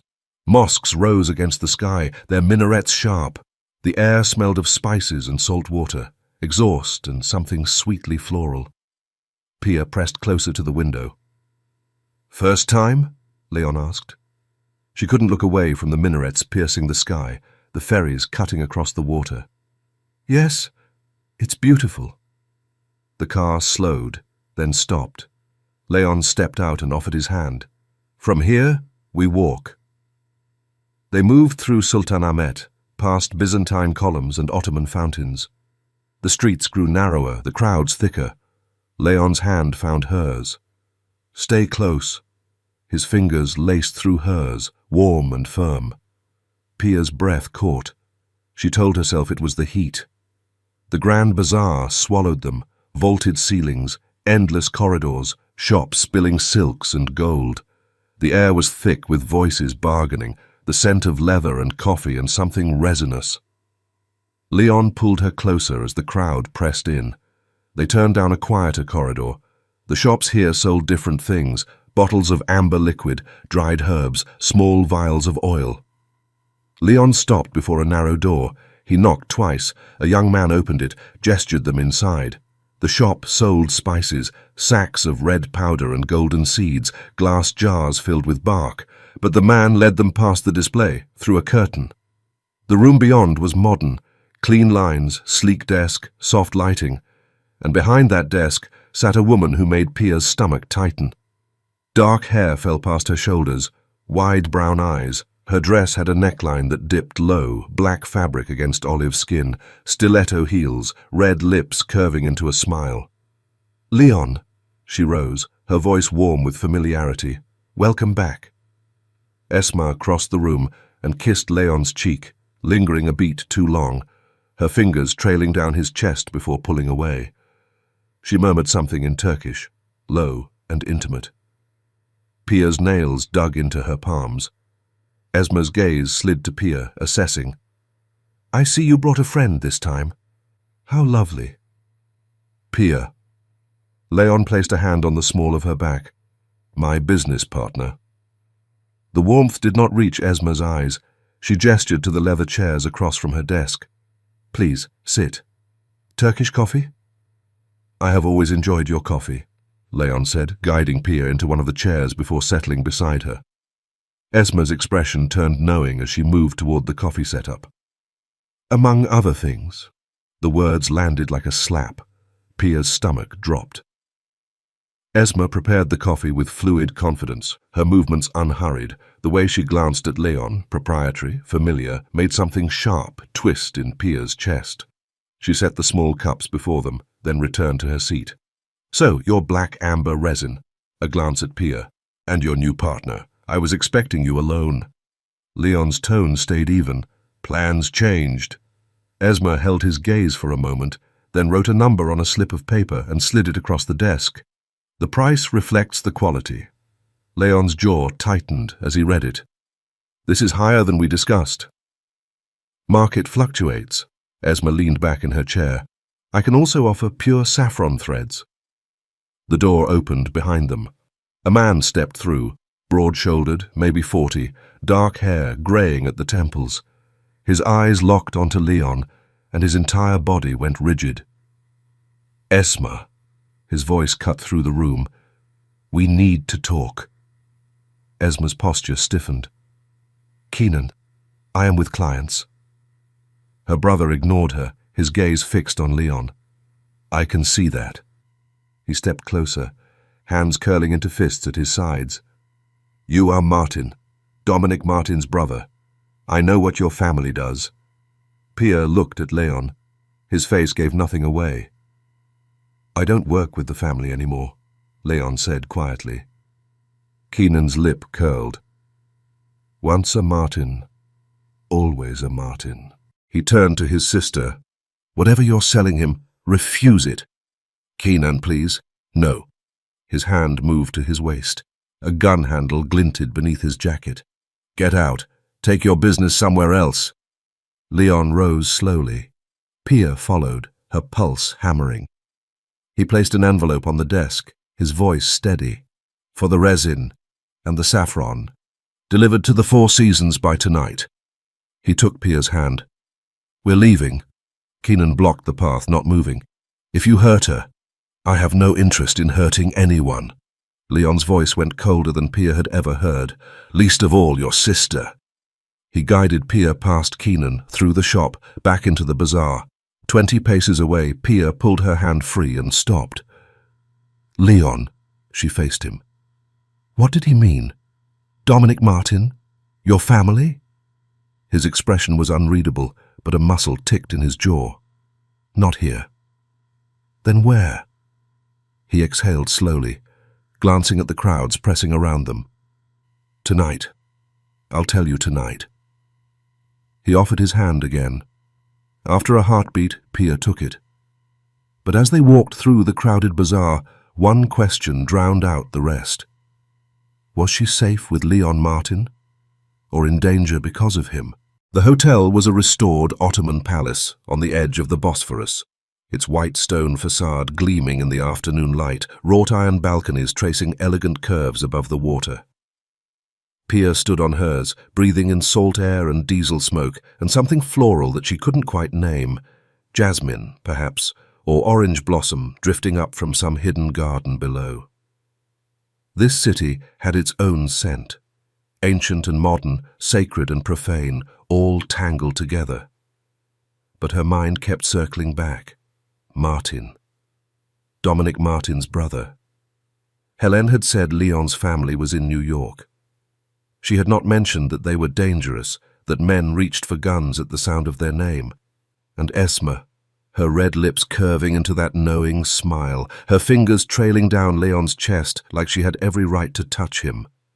Among other things. The words echoed, sharp and unwelcome. How many women had Leon taken to private events? How many had he undressed afterward? A knock pulled her from her thoughts. She stepped back into the room. Leon stood in the doorway, his shoulder against the frame. His eyes swept the room, then settled on her with an intensity that made her skin prickle. "Tonight we're attending a private event," he said. "Traditional dress required." Pia's eyebrows rose. "Then I should go shopping." "I've arranged it." The corner of his mouth lifted. "Ottoman night celebration. The outfit will arrive soon." She blinked, caught off guard. "How do you know my size?"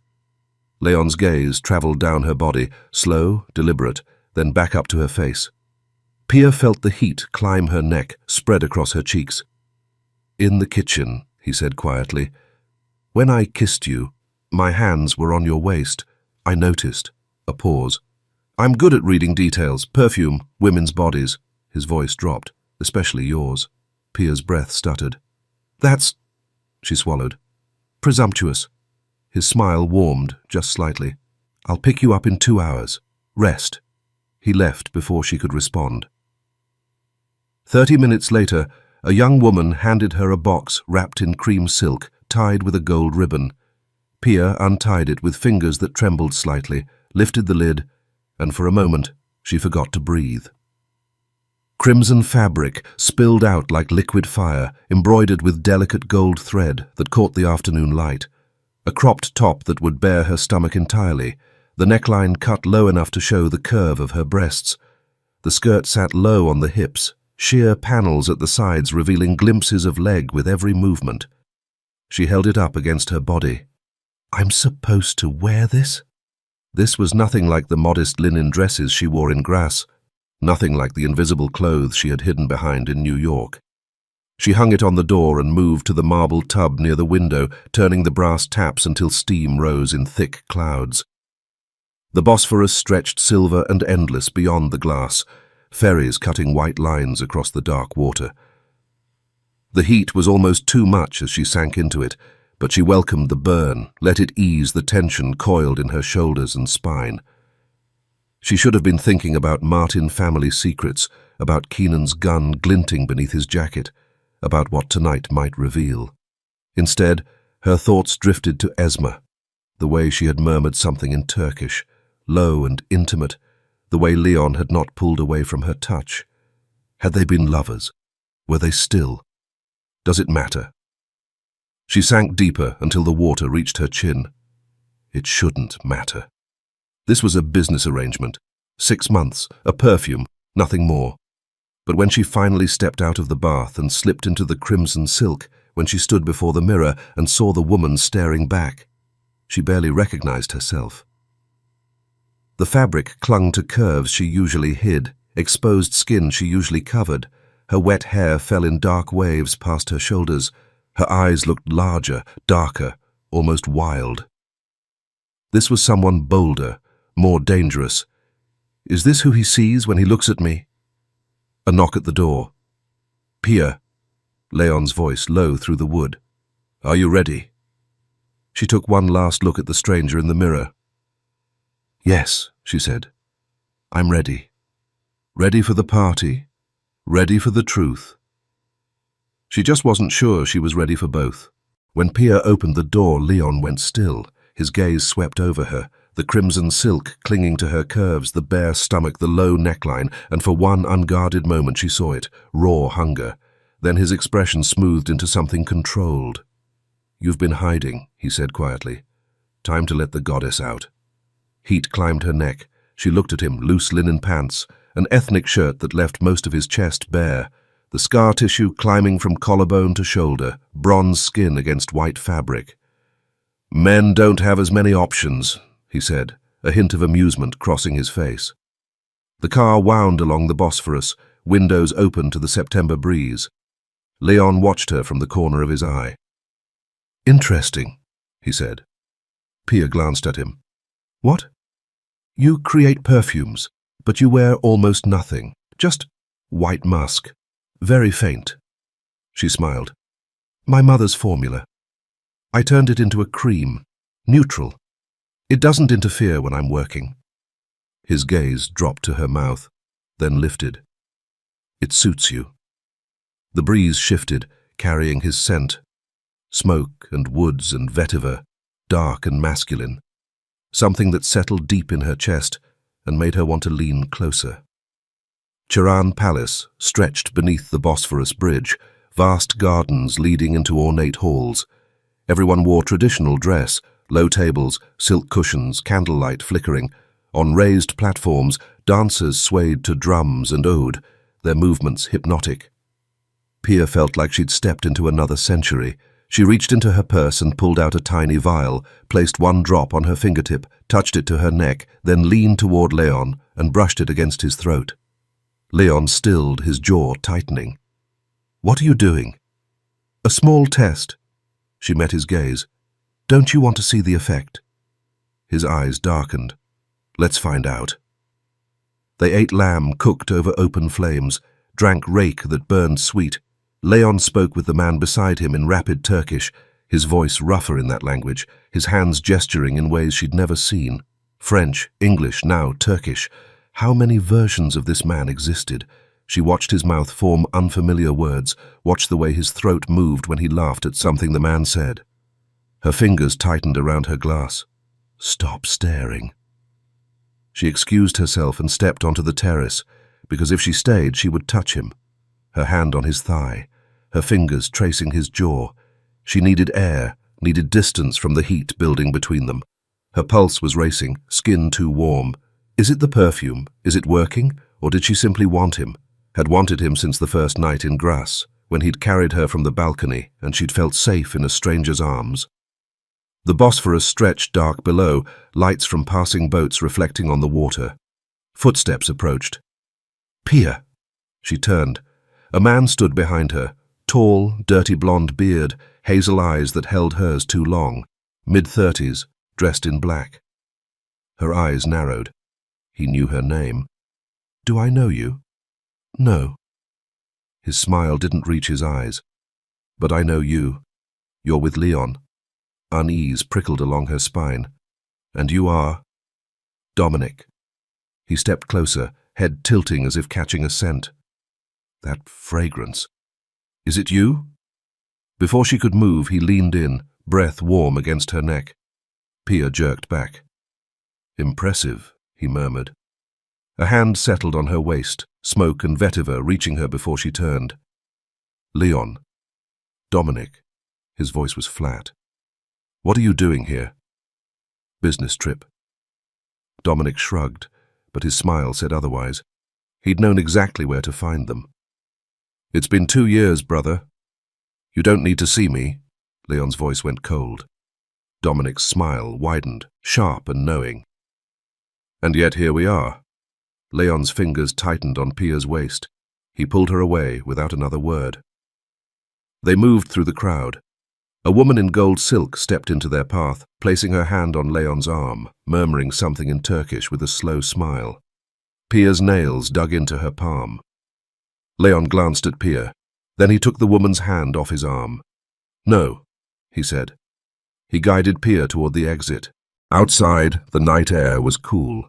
They stood at the curb waiting for the car. A man stumbled toward them, drunk, eyes glazed but suddenly sharp when they landed on Pia. He reached out, fingers brushing her bare arm. Who are you? He slurred, his gaze traveling down her body, hungry. Leon moved. One step, and he was between them, his hand catching the man's wrist. Don't touch her. His voice was low, dangerous. The man's face went pale. He stumbled back, disappeared into the crowd. Leon turned to her, his expression still hard. Are you all right? Pia nodded, but her heart was pounding, not from fear, from the way he'd moved, the way he'd looked, the possessiveness in his voice.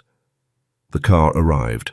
Leon opened the door for her, his hand brushing the small of her back as she climbed in.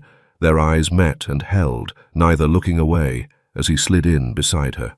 Silence filled the space between them as the car wound through the city. "Who was that?" Pia finally asked. Leon stared out the window, his expression hardening.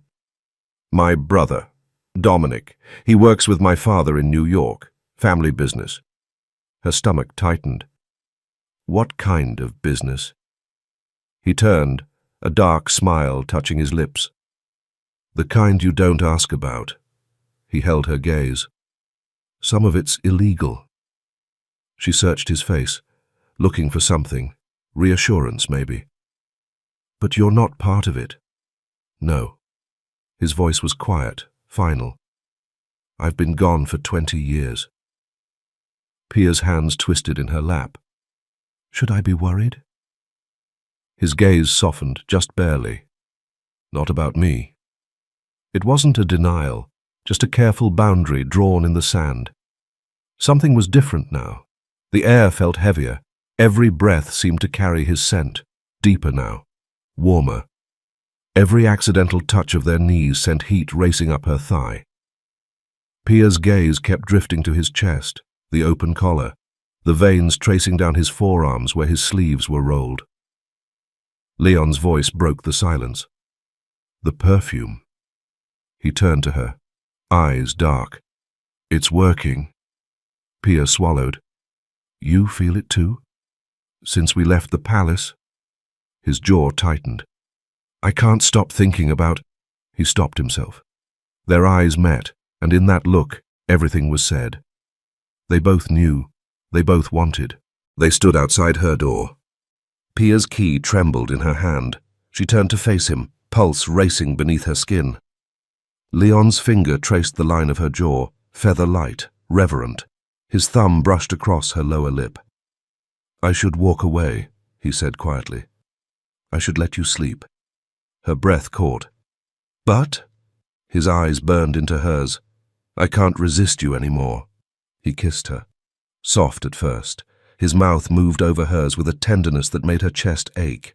Then his hand slid to the small of her bare back, fingers splaying against skin, and hunger replaced gentleness.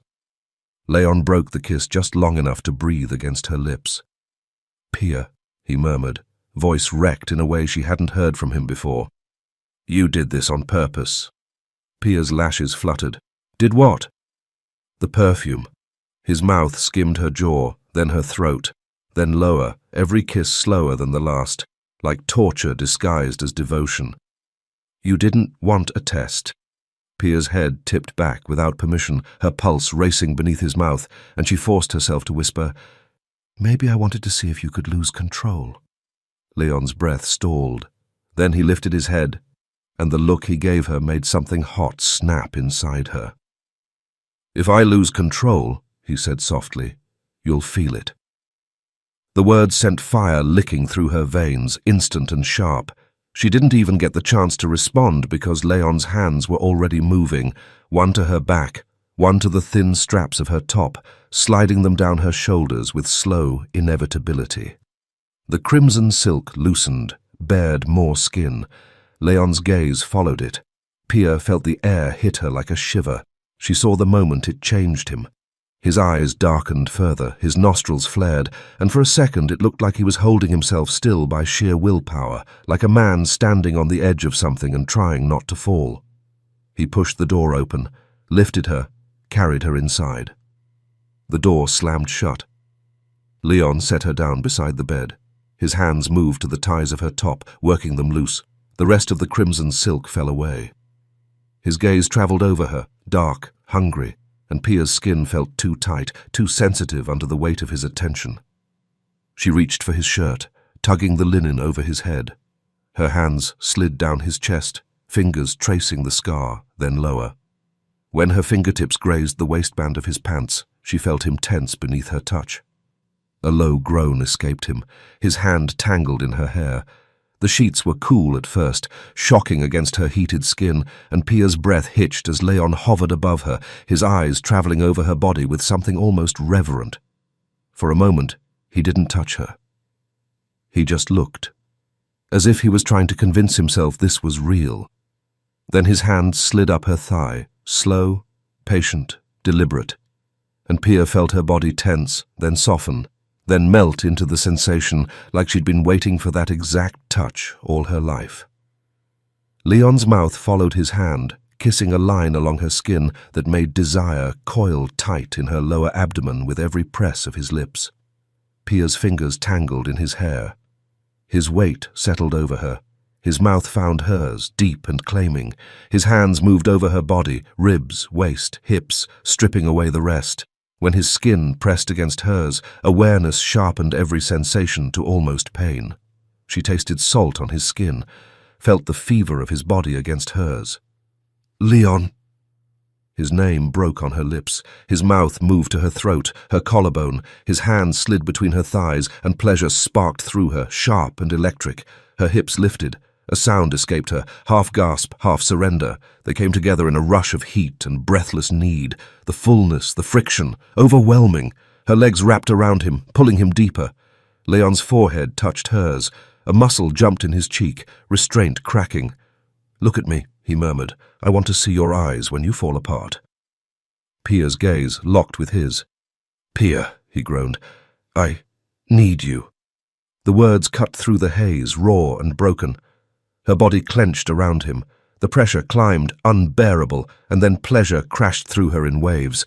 She gasped his name, trembling, nails raking down his back, eyes still locked with his, watching him watch her shatter. Leon shuddered, burying himself deep. His rhythm broke. He came with a groan, body going tense before collapsing against her. For a long moment, neither moved, just breathing, hearts pounding against each other. Then Leon shifted, rolling onto his side, pulling her against him. His arm settled across her waist. His lips pressed to her hair. "Stay," he murmured. "Don't leave." Pia lay there, body still humming, mind slowly returning. "I need you." She was falling for him, hard and fast and terrifying, and lying in his arms, she didn't want to stop. Pia woke to sunlight and the distant hum of a city coming alive. Her body ached, a sweet, unfamiliar soreness that bloomed between her thighs and radiated through her limbs. She stretched beneath the tangled sheets, feeling the echo of last night in every muscle. His scent clung to her skin, smoke and vetiver, and something darker now, something that was just him. The bed beside her was empty. She sat up slowly, the sheet pooling at her waist. Through the open doors of the terrace she saw him. Leon, shoulders bare, sitting in the jacuzzi with the Bosphorus stretching silver and blue behind him. Steam rose from the water, curling into the morning air. Pia wrapped the sheet around herself and walked out. "Good morning." Leon turned. His gaze swept over her, the tangled hair, the flushed cheeks, the white cotton clutched to her chest. And something shifted in his expression, softer, hungrier. "Come here." His voice was quiet, commanding. "To me." She crossed the terrace, her bare feet warm against the stone. When she reached the edge of the jacuzzi, she sat down, legs dangling in the hot water. Leon's hand closed around her wrist. One pull, swift, effortless, and she was in the water, gasping as warmth engulfed her. The sheet billowed around her, heavy and useless, and Leon peeled it away, tossing the soaked fabric over the edge. Then he pulled her onto his lap. His hands settled on her hips, holding her there, her thighs bracketing his. Water lapped between them. His chest was warm and solid beneath her palms, the scar tissue rough under her fingertips.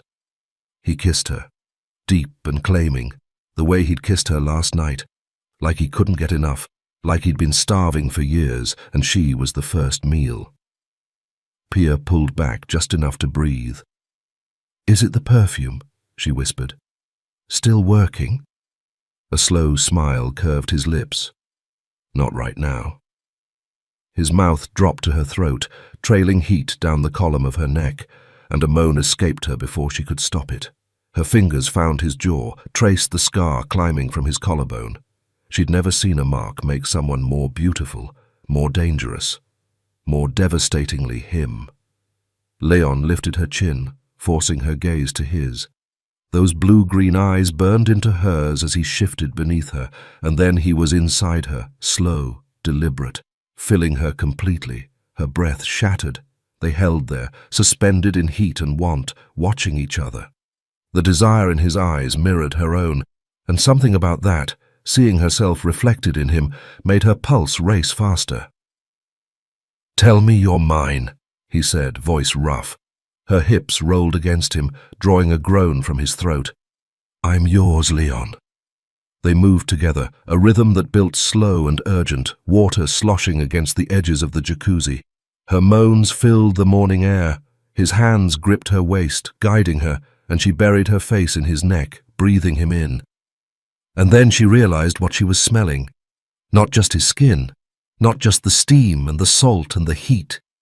For the first time since they'd met, she could read him. From the beginning, Leon had been a closed book, his scent guarded, unreadable, unlike anyone she'd ever encountered. But now, with his body moving inside hers, his walls had finally crumbled, and what she smelled beneath them took her breath away. "He belongs to me. Not possession, not obsession, something deeper." She could smell the truth of his feelings, raw and undeniable. This wasn't the perfume. This wasn't lust. Leon wanted her with something that went beyond desire, something that felt like fate. His feelings were real. He was hers. The certainty of it pushed her over the edge. She came with his name on her lips, trembling, and felt him follow moments later, his body going taut beneath her. Pia dressed slowly, her body still humming from the morning. She chose a simple white sundress, let her hair fall loose around her shoulders. In the mirror, she barely recognized herself, flushed cheeks, swollen lips, a softness in her eyes that hadn't been there a week ago. Downstairs, she ate breakfast on the terrace overlooking the Bosphorus. Fresh figs, honey, strong Turkish coffee. The September sun warmed her skin. She kept glancing at the lobby entrance, waiting for Leon to return. "Half an hour," he'd said. She checked her phone. 45 minutes now. Restless, she left the hotel and walked along the waterfront. Fishing boats bobbed in the harbour, seagulls cried overhead. The air smelled of salt and diesel and something faintly floral, jasmine maybe from the gardens nearby. She didn't hear the car until it was too late. A black Mercedes pulled up beside her, sleek and silent. Two men in dark suits stepped out before she could react. One grabbed her arm, the other blocked her path. Pia opened her mouth to scream. A hand clamped over it. They shoved her into the back seat, and the door slammed shut behind her. The locks clicked. The car pulled away from the curb. Her heart slammed against her ribs as she scrambled upright and found herself staring at a familiar face. Dominic sat across from her, one ankle crossed over his knee, a smile playing at the corners of his mouth. "Hello again, Pia." Ice flooded her veins. "I had to protect you. From my family." Leon's words echoed in her skull, taking on new meaning. She pressed herself against the door, her voice steadier than she felt. "What do you want from me?" "Just a conversation." Dominic's tone was casual, almost friendly. "Nothing more. I have nothing to say to you." She tried the door handle. Locked. Dominic watched her with mild amusement. "I'm a reasonable man, Pia. I have no intention of hurting you." He tilted his head, studying her. "I just want to know, how well do you actually know my brother?" Her jaw tightened. "Well enough. Have you ever asked him about his scar?" Dominic's smile widened. "About how he got it?" "It was a fire." Her voice came out clipped. "An accident." "Which fire?" Dominic leaned forward, and something cruel flickered in his hazel eyes. "Did he tell you it was the same fire that killed your mother?" The words landed like a blow to the chest. Pia's breath caught. The leather seat seemed to tilt beneath her. "You're lying." "Am I?" Dominic's expression didn't change. "Do you know who owned the laboratory where Claire Chamberlain died? Do you know that fire wasn't an accident?" Nausea coiled in her stomach. Her hands had gone cold, trembling in her lap. "Even if I believed you, which I don't, why tell me this? He's your brother." Dominic's shoulder lifted in an elegant shrug. "Let's just say it bothers me. Watching him live his happy little life in France while the rest of us deal with the family business." His smile turned sharp. but you don't have to take my word for it. Do your own research." Pia's vision blurred.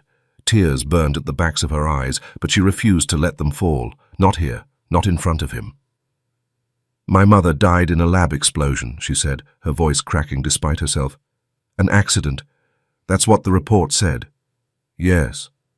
Dominic's smile was almost gentle now, which made it worse. "At Martin Industries. Your mother worked for our father, Pia, and now you're sleeping with his son." He paused, letting the words sink in. "How does that feel?" She couldn't breathe. Her chest had gone tight, lungs refusing to expand. Dominic leaned closer and she caught his scent, cologne and something sour beneath it, something that smelled like satisfaction. "It was lovely seeing you again." His voice dropped, intimate and unsettling. He tilted his head toward her neck, inhaling slowly. "That perfume you wore last night, it makes a man think thoughts he shouldn't." Revulsion crawled up her spine. He signaled to the driver. The locks clicked open. "You can go." Pia fumbled for the handle, nearly falling onto the sidewalk in her rush to escape. The door slammed behind her, and the Mercedes pulled away, disappearing into traffic. She stood there, shaking. Leon Martin, Martin Industries. The name echoed in her skull over and over until it didn't sound like a name anymore, just a verdict. Her stomach heaved. She pressed a hand to her mouth, fighting the urge to be sick right there on the street. Was Dominic telling the truth? Was Leon connected to her mother's death? Had he known this whole time, known who she was, known what happened, and said nothing? "I had to protect you. From my family. From myself." The tears came then, hot and unstoppable, streaming down her cheeks as she half walked, half ran back toward the hotel. She didn't know what she'd say when she saw him. She didn't know if she could look at him at all. Leon burst through the hotel room door, heart pounding. "Pia?" Silence answered him. He crossed to her room in 3 strides and stopped dead in the doorway. The closet stood open, empty hangers swaying. Her suitcase was gone. The bathroom counter, bare. No toiletries, no makeup, nothing. She'd left. His phone was in his hand before he'd finished the thought, fingers dialing with practice speed. "Jules, check the airports. Find out if Pia booked a flight." His voice came out flat, controlled. The voice he used when everything inside him was screaming. "And locate Dominic's private jet. Now." He didn't wait for confirmation. He was already moving, taking the stairs 2 at a time, shoving through the lobby doors and into the first taxi he saw. "Airport," he said. "Fast." Across the city, Pia stood in line at passport control, her hands trembling around her boarding pass. Boston. The first flight she could find, heading back to the States. It didn't matter where. She just needed to be far from here. Far from him. Her phone sat heavy in her pocket, powered off. She couldn't bear to see his name on the screen. Couldn't bear to hear his voice, knowing what she knew now.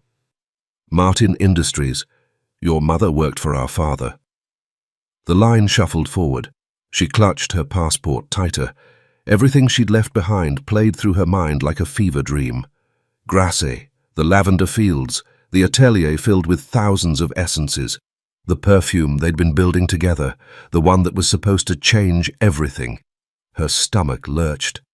She'd trusted him, opened herself to him in ways she'd never done with anyone, and all along he'd known, he must have known. "I had to protect you, from my family, from myself." Now those words sounded less like devotion and more like confession. The agent stamped her passport. She walked through the gate on numb legs. She couldn't go back to her apartment in New York. Leon would find her there. There was only one place left.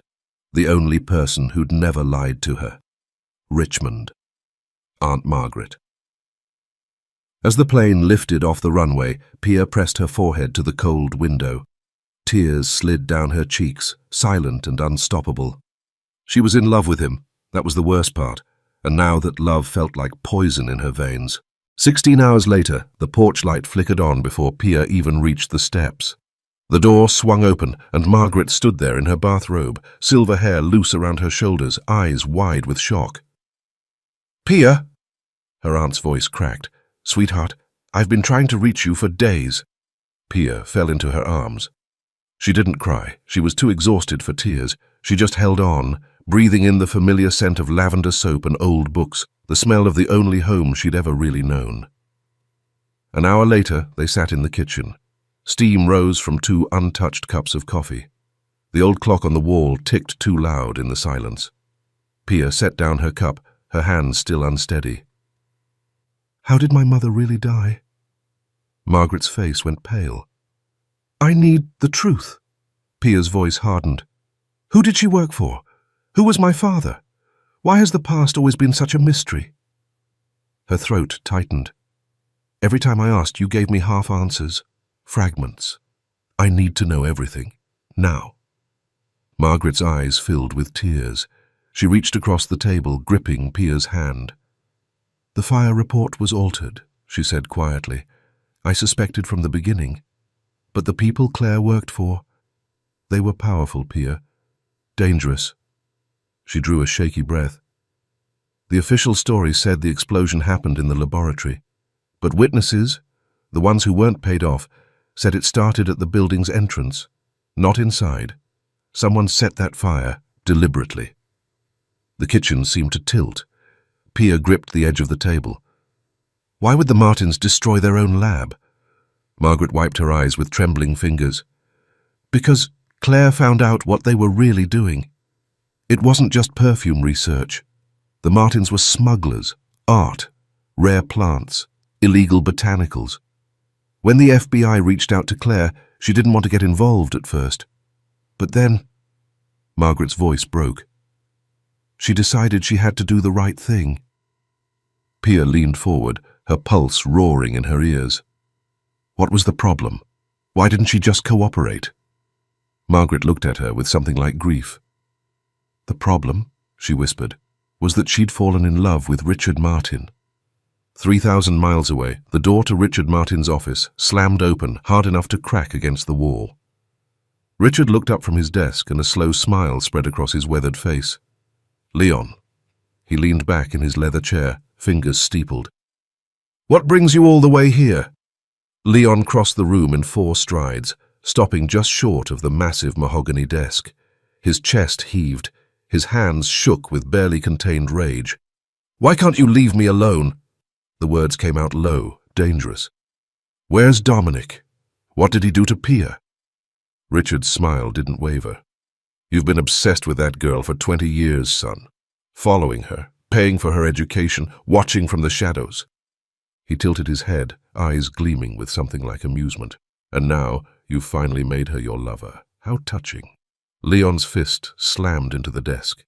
The impact rattled a crystal decanter, sent papers scattering. "Keep her out of this. Whatever's between us, it stays between us.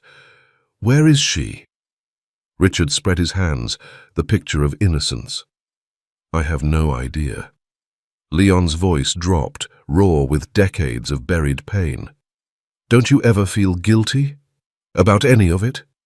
His hands clenched at his sides. "I've carried this guilt for 20 years. Every single day." Richard rose slowly, buttoning his jacket with deliberate calm. "That's your weakness." He circled the desk, stopping an arm's length away. "Guilt is a luxury men like us can't afford. If I felt remorse for everything I've done, I could never have built this empire." His eyes hardened. "Power demands sacrifice, Leon. Are you really this weak? Is this how I raised you?" He shook his head slowly. "I had such hopes for you. More faith in you than I ever had in Dominic. You murdered an innocent woman. I protected this empire." Richard's eyes hardened. "Power demands sacrifice. I thought I raised you to understand that." Leon stepped closer, close enough to see the pulse jumping in his father's throat. "I never wanted your empire. I never wanted any of it. And the things you forced me to do," his voice cracked, "I've spent 20 years trying to wash that blood off my hands." Richard smiled, thin, patronizing. "And yet you kept watching the girl, kept protecting her from afar. Why do you think that is?" "Because someone had to. Because you couldn't let go." Richard reached out, straightening Leon's collar with a father's casual intimacy. I could have stopped you, you know, could have kept you away from Pia entirely, but I didn't. His smile sharpened. I let you get close. I wanted to see what would happen. Leon's blood ran cold. What did you say? Richard's eyes glittered. You heard me. In Richmond, Pia felt the ground crumbling beneath her feet. My mother and Richard Martin. She could barely form the words. They were together? Margaret nodded slowly, her eyes red-rimmed. For almost 10 years. It was passionate, volatile. Richard was never fully faithful to her, but I know there were times he genuinely cared. She pressed a tissue to her cheek. Claire tried to end it so many times. She'd walk away, swear she was done, but somehow they always found their way back to each other. A bitter smile crossed her lips. Richard was magnetic, powerful. He knew exactly how to make a woman feel like the center of the universe. Tears streamed down Pia's face, hot and unstoppable. Her chest felt like it was caving in. Then he could have... Her voice cracked. He could have killed her, the woman he supposedly cared about. The words tasted like acid. Did he find out she was talking to the FBI? Margaret shook her head, grief etched into every line of her face. I don't know, sweetheart, I have no proof, but the suspicion has eaten at me for 20 years. Pia drew a shaky breath. There was one more question, the one she'd been circling around, the one she dreaded more than anything. Aunt Margaret, her voice came out strangled. Who was my father? 300 miles north, the top floor of Martin Industries had gone deathly silent. Leon took a step toward Richard, his eyes blazing. What did you mean by that? I know you've been having me followed. Were you tracking Pia too? Richard's smile shifted into something almost sorrowful. Of course I was, Leon. Of course I was tracking her. He paused, letting the words hang in the air. She's Claire's daughter. Our daughter. The blow landed like a fist to the gut. Leon's ears rang. His lungs seized. For a moment, the room tilted sideways, and he couldn't remember how to breathe. You're lying. The words scraped out of his throat. Tell me that's not true. Pia can't be your daughter. She is. Richard's voice was calm, almost gentle. My daughter. Dominic's sister. He walked slowly toward the window, hands clasped behind his back. No one knew except Claire and me. I wasn't about to let her out of my sight. Leon collapsed into the nearest chair, his legs suddenly unable to hold him. His chest heaved, his hands shook against his thighs, then his eyes narrowed, cutting through the shock. What did you say? Dominic's sister? Richard stood at the window, gazing out at the Manhattan skyline. Yes, Dominic's sister, Leon, not yours. The words didn't make sense. Leon's mind struggled to process them, turning them over like foreign objects. Your mother, Inora. Richard's voice softened, taking on a distant quality. She was already pregnant when I fell in love with her. I adored that woman. I never asked who the baby's father was. Never brought it up, not once. I raised you as my own son, loved you as my own. He turned, and something almost like affection flickered across his weathered face. In fact, I loved you more than Dominic. You never cried when you fell down, never asked for help, even as a child. You handled everything yourself. That determination, that strength of character. You had everything it took to run this empire. Leon's voice came out hoarse. You made my mother sick. Your affairs, your cruelty. She died of a broken heart. Richard's jaw tightened, anger flashing in his eyes. She's the one who left me. Moved to France, abandoned everything we'd built. His voice hardened. Then Claire came into my life. Smart, beautiful, logical. I couldn't resist her. A muscle ticked in his cheek. But she was planning to betray me. So you killed her. Leon's words were flat, lifeless. You killed your own daughter's mother. Richard's chin lifted, defiant. I didn't know she was inside. I only wanted to destroy the evidence she was going to hand over to the FBI. Her death was an accident. An accident? Leon laughed, a hollow, broken sound. An accident you dragged me into. I was so young, so desperate to please you. I would have done anything you asked. Back in Richmond, Pia stared at her aunt's tear-streaked face. Is there something you're not telling me? Her voice trembled. Is Richard Martin my father? The tears wouldn't stop. They burned tracks down her cheeks, dripped off her chin. This couldn't be happening. He couldn't be her father. Because if he was, Leon would be her brother. Margaret was crying too, shoulders shaking with quiet sobs. I'm not certain, Pia. It's possible. Your mother never told me. She gave you her own last name, never put a father on the birth certificate. She reached for Pia's hand, gripping it tight. But 6 months after Claire died, money started appearing in my account, every month, like clockwork. I spent 2 years trying to trace it. Pia's breath caught. Where did it come from? France. Margaret's voice dropped to a whisper. An anonymous account. The transfers were set up so I couldn't return the money even if I wanted to. I didn't touch it for years, 5 years, maybe more. But eventually I started using it for your education, your expenses. She squeezed Pia's fingers. I always assumed it was your father, whoever he was, watching over you from a distance, unwilling to reveal himself. I had to keep you away from me, from my family. The memory of Leon's words crashed through her like a wave. He'd kept his distance, pushed her away, then pulled her close. How could he do this to her? The nausea hit without warning. Pia lurched to her feet, stumbling toward the bathroom. She gripped the sink, splashing cold water on her face, gasping for air. Derek's betrayal hadn't hurt like this. Nothing had ever hurt like this. She stared at her reflection, pale, red-eyed, shattered, and felt something inside her break. How could you do this, Leon? Back in New York, Richard's fist slammed against his desk. He jabbed a finger at Leon, his voice rising to something close to a roar. You are my son, no matter what some blood test might say. His chest heaved, veins bulging at his temples. 20 years you've been running from me! 20 years!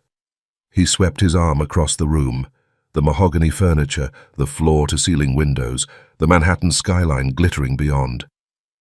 This empire is yours. Everything I built, everything I bled for, it belongs to you. His voice dropped, taking on an edge of desperation. And yes, I want you to take care of Pia. I've watched her from a distance all these years. You provided the money. I handled the rest. A cold smile twisted his lips. Anyone who hurt her, I made them pay. That Derek bastard? I burned his career to the ground. He won't find decent work anywhere in this country. Leon stared at him, revulsion crawling up his spine. Pia is the only person I would ever entrust to you, Richard continued, his voice softening. You're the only one worthy of her. Leon shook his head slowly, disbelief etched into every line of his face. You planned all of this? From the beginning? His hands curled into fists. Why did Dominic go after Pia? What did he tell her? Richard waved dismissively. Your brother made a mistake. Jealousy, nothing more. He'll pay for it. No. Leon rose to his feet, his voice steady now, cold as steel. No, father. I won't be part of your filthy games. I spent 20 years trying to stay away from this world. I'm not coming back now. He moved toward the door, then stopped, his back rigid. And Pia. His voice cracked, just barely. I'm going to stay away from her. Let her live her life. She deserves better. He turned, meeting Richard's eyes one final time. I'm not worthy of her, and neither are you. Richard's face contorted with rage. Leon! Don't contact me again. Leon's hand closed around the door handle. You've destroyed enough of my life. Stay away from Pia. I mean it. He walked out. Behind him, Richard's voice thundered through the corridor, echoing off the marble walls. That's not how the world works, Leon. You think you're some kind of justice dispenser, punishing all three of us to clear your guilty conscience? The elevator doors closed, cutting off his father's voice. Leon leaned against the cold metal wall, his legs barely holding him. His reflection stared back, hollow-eyed, shattered. He'd lost everything. and the woman he loved would never forgive him. Snow drifted past the frosted windows of Margaret's winter garden. Inside, Pia hunched over a makeshift workstation, glass vials, copper alembics, scattered notes. Her hair hung in a thick braid over one shoulder, and the oversized sweatshirt she wore had belonged to her mother once. 6 months of silence. Phone off, social media deleted, every number blocked except Margaret's. The perfume sat before her in a crystal flacon.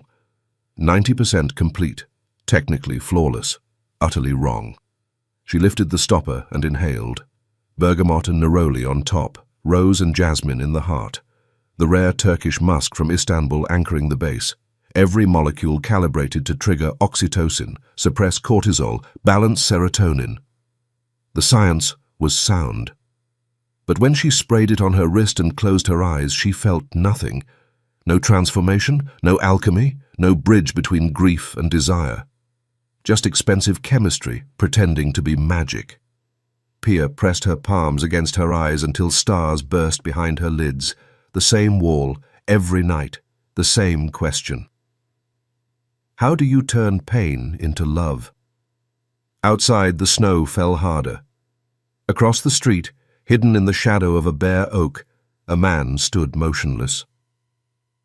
Leon Martin had been there for 3 hours, long enough for snow to collect on his shoulders, his beard, 6 months of neglect to gather ice crystals. He watched her through the greenhouse glass, watched her lift the perfume, inhale, set it down in defeat.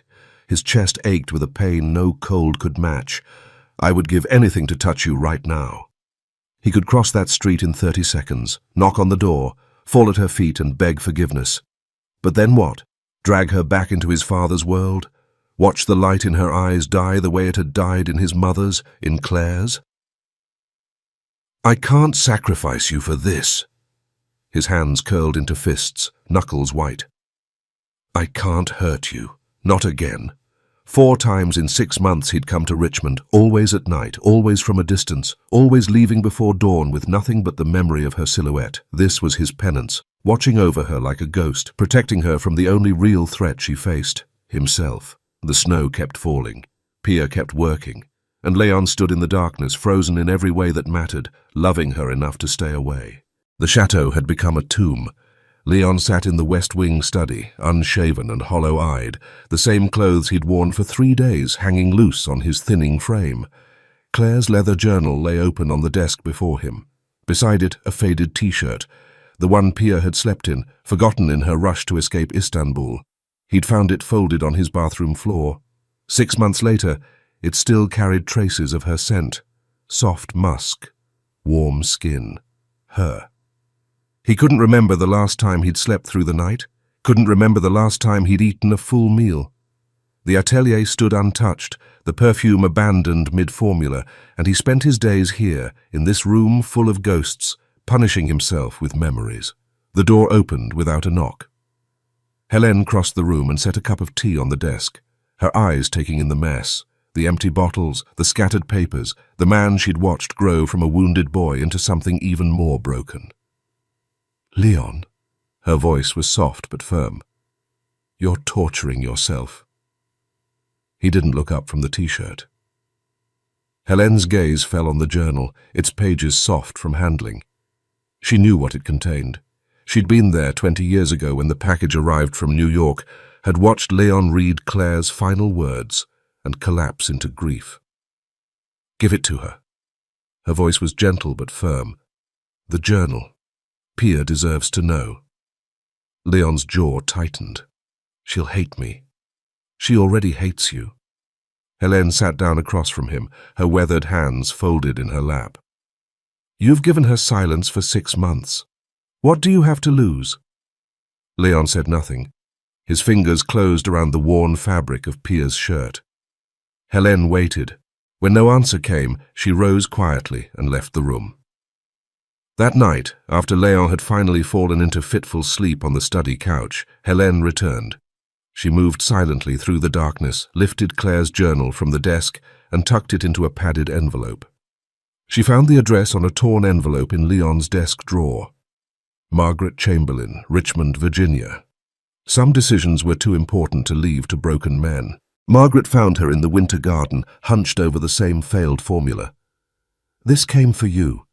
She set the opened package on the workbench. French postmark, no return address. "I'll leave you alone." Pia pulled out a leather journal, worn soft at the edges, her mother's handwriting on the first page. Her heart stopped. "All this time? You had this, Leon?" She turned the pages with shaking hands. Formulas, notes, sketches of molecular structures, her mother's elegant script filling margin after margin.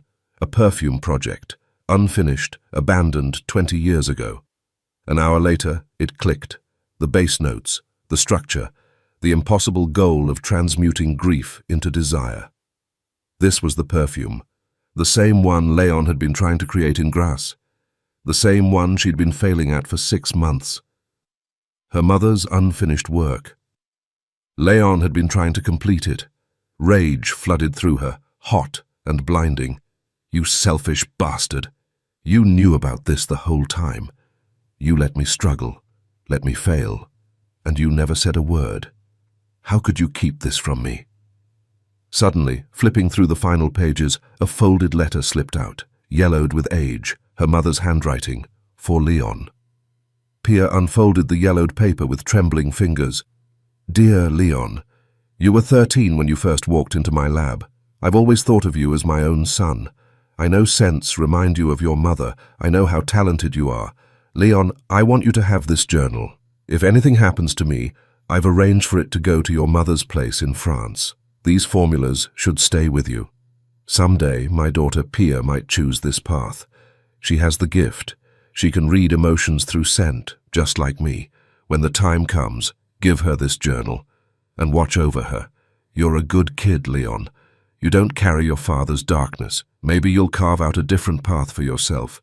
Maybe you'll be the one to finish that perfume, the one that eases pain, Claire." The letter slipped from Pia's fingers. Her mother knew Leon, trusted him with her most precious work, but why? Why him? And why didn't she write, "She's I, your sister"? If Richard was Pia's father, Claire would have known. She would have warned Leon, unless... The questions crashed through her mind like waves. Leon had been watching over her for years, paid for her education, kept his distance until Grasse, because her mother asked him to. Pia sank into the chair, legs giving out beneath her. "Leon, what else haven't you told me?" Margaret appeared in the doorway. She saw Pia trembling and rushed to her side. "Sweetheart, what happened?" Pia held out the letter. She couldn't speak. Margaret read it, slowly, her eyes filled with tears. "Oh, sweetie," she whispered. "Leon, all this time, I think he protected me." Pia's voice broke. "He couldn't save my mother, but he tried to protect me." Margaret opened her arms. Pia fell into them, sobbing, years of grief pouring out. And for the first time in 6 months, the ice around her heart began to crack. 3 weeks after the letter, Pia finally understood. She'd been studying her mother's notes obsessively, cross-referencing them with Leon's additions, testing variation after variation in her tiny winter garden lab. The formula was brilliant: bergamot to calm the nerves, rose and jasmine to open the heart, musk to awaken desire. Every ingredient chosen to guide the brain from grief toward love. But it didn't work. Not for Claire, not for Leon, not for her. Tonight, exhausted and red-eyed, she read through Leon's failed attempts for the 100th time. 20 years of notes, 20 years of trying. And suddenly, she saw what she'd missed. He wasn't making this perfume for the world. He was making it for himself. The realization hit her like a punch to the chest. Leon had lost his mother at 10, watched Claire die at 20, spent 2 decades carrying guilt so heavy it had crushed something inside him. "If I can turn pain into love," she imagined him thinking, "maybe I can finally forgive myself." But that was the problem. You can't forgive what you won't feel. Pia set down the journal and stared at nothing. In Istanbul, she'd been able to read him for the first time. In the jacuzzi, After they'd made love, his walls had crumbled and she'd finally smelled the truth. His feelings were real. He loved her. But before that, nothing. A blank space where emotions should have been. She'd thought he was unreadable, special, different. Now she understood. He wasn't hiding his feelings from her. He'd hidden them from himself. For 20 years, Leon had locked his grief away so deep that even his own body couldn't betray him. No pheromones, no emotional scent, nothing for her gift to detect. And that's why the perfume never worked. You can't transform pain into love if you've forgotten how to feel pain in the first place. The missing ingredient wasn't a molecule. It wasn't some rare flower from Turkey or a secret oil from Grasse. It was simpler than that, and harder. The perfume needed someone willing to feel everything, the grief, the guilt, the love, all of it, without armor, without walls. Claire had known this. That's why she'd written, "Maybe you'll be the one to finish it." Not because Leon was talented, because Leon was broken in exactly the right way, if he ever found the courage to let himself break completely. Pia closed the journal. She knew what she had to do. The morning sun was doing its best to melt the last of the snow. Pia sat on a park bench across from Margaret's house, watching the white turn to slush, thinking about Leon. A black SUV pulled up to the curb. She didn't move, didn't run. Something in her gut already knew. The man who stepped out was in his 60s, silver-haired, impeccably dressed. He walked toward her with slow, deliberate steps, the walk of someone who'd never had to rush for anything in his life. Pia's hands curled into fists on her lap. He sat down beside her. Not too close, respectful of the space between them. She couldn't look at him. Not yet. Her heart hammered against her ribs, and she kept her eyes fixed on the melting snow. Finally, she turned. His face held a bittersweet smile, lines of age, lines of grief, eyes that looked too much like her own. "This is the first time I've seen you up close, my dear girl." His voice was low, almost gentle. "You've grown into a beautiful young woman. No wonder Leon fell in love with you." Pia swallowed hard. The name scraped out of her throat like broken glass. "Richard Martin." He nodded slowly. "So you know." Her eyes burned with rage. "You killed my mother." Richard's head dropped. He stared at his hands for a long moment before speaking. "No, I never intended to hurt Claire." His voice cracked, just barely. "The truth is, I loved her. But that night was a disaster, in every way." He paused, gathering himself. "When I found out she'd made a deal with the FBI, I had to destroy the evidence. I was going to keep Claire safe. We had a daughter together, a daughter she named after my mother." He glanced at Pia. "You." But Claire was stubborn, independent. She decided to do what she thought was right. Tears slid down Pia's cheeks. She didn't wipe them away. "What does Leon have to do with this?" Richard continued, his gaze distant. "That night, I invited Claire to dinner. I needed her away from the lab. I sent my men to handle things, and I sent Leon." Something cold spread through Pia's chest. Leon didn't want to go. He'd spent so much time in that lab. Claire was like a mentor to him, a mother almost. I convinced him by saying I'd go to prison if he didn't help, that we'd lose everything. Richard's jaw tightened. But when the fire started, Claire still hadn't shown up for dinner. That's when I knew something was wrong. I called Leon and told him she might be inside. His voice dropped to almost nothing. He went insane, ran straight into the burning building to find her, but by the time he reached her, it was too late. Claire was gone, and Leon spent 4 months in the hospital with severe burns. Richard turned to face her fully. "That night, I lost the woman I loved. I lost my son, and I lost my daughter." Pia stared at the sky, fighting to control her breathing. The question burned in her throat. "Is Leon my brother?" "No, Pia." Richard's voice was firm. "He's my first wife's son, but Leon didn't know that until 6 months ago, and he didn't know you were my daughter either." A sob escaped her chest. Relief flooded through her veins like warm water. "Why are you telling me this now? Why not before?" She turned to him, eyes blazing. "What do you want from me?" Richard smiled, a sad, tired smile. I want you to make the right choice. For yourself. And for Leon. He rose slowly from the bench. He's so determined to protect you from himself that someone needed to set the record straight. He looked down at her. You're my daughter, Pia. Believe it or not, I loved your mother, and I've kept my distance because that's what she wanted. She didn't think this life was right for you. I honored her wishes. He took 2 steps toward the SUV, then stopped. You know where to find me if you ever need anything, and you know where to find Leon.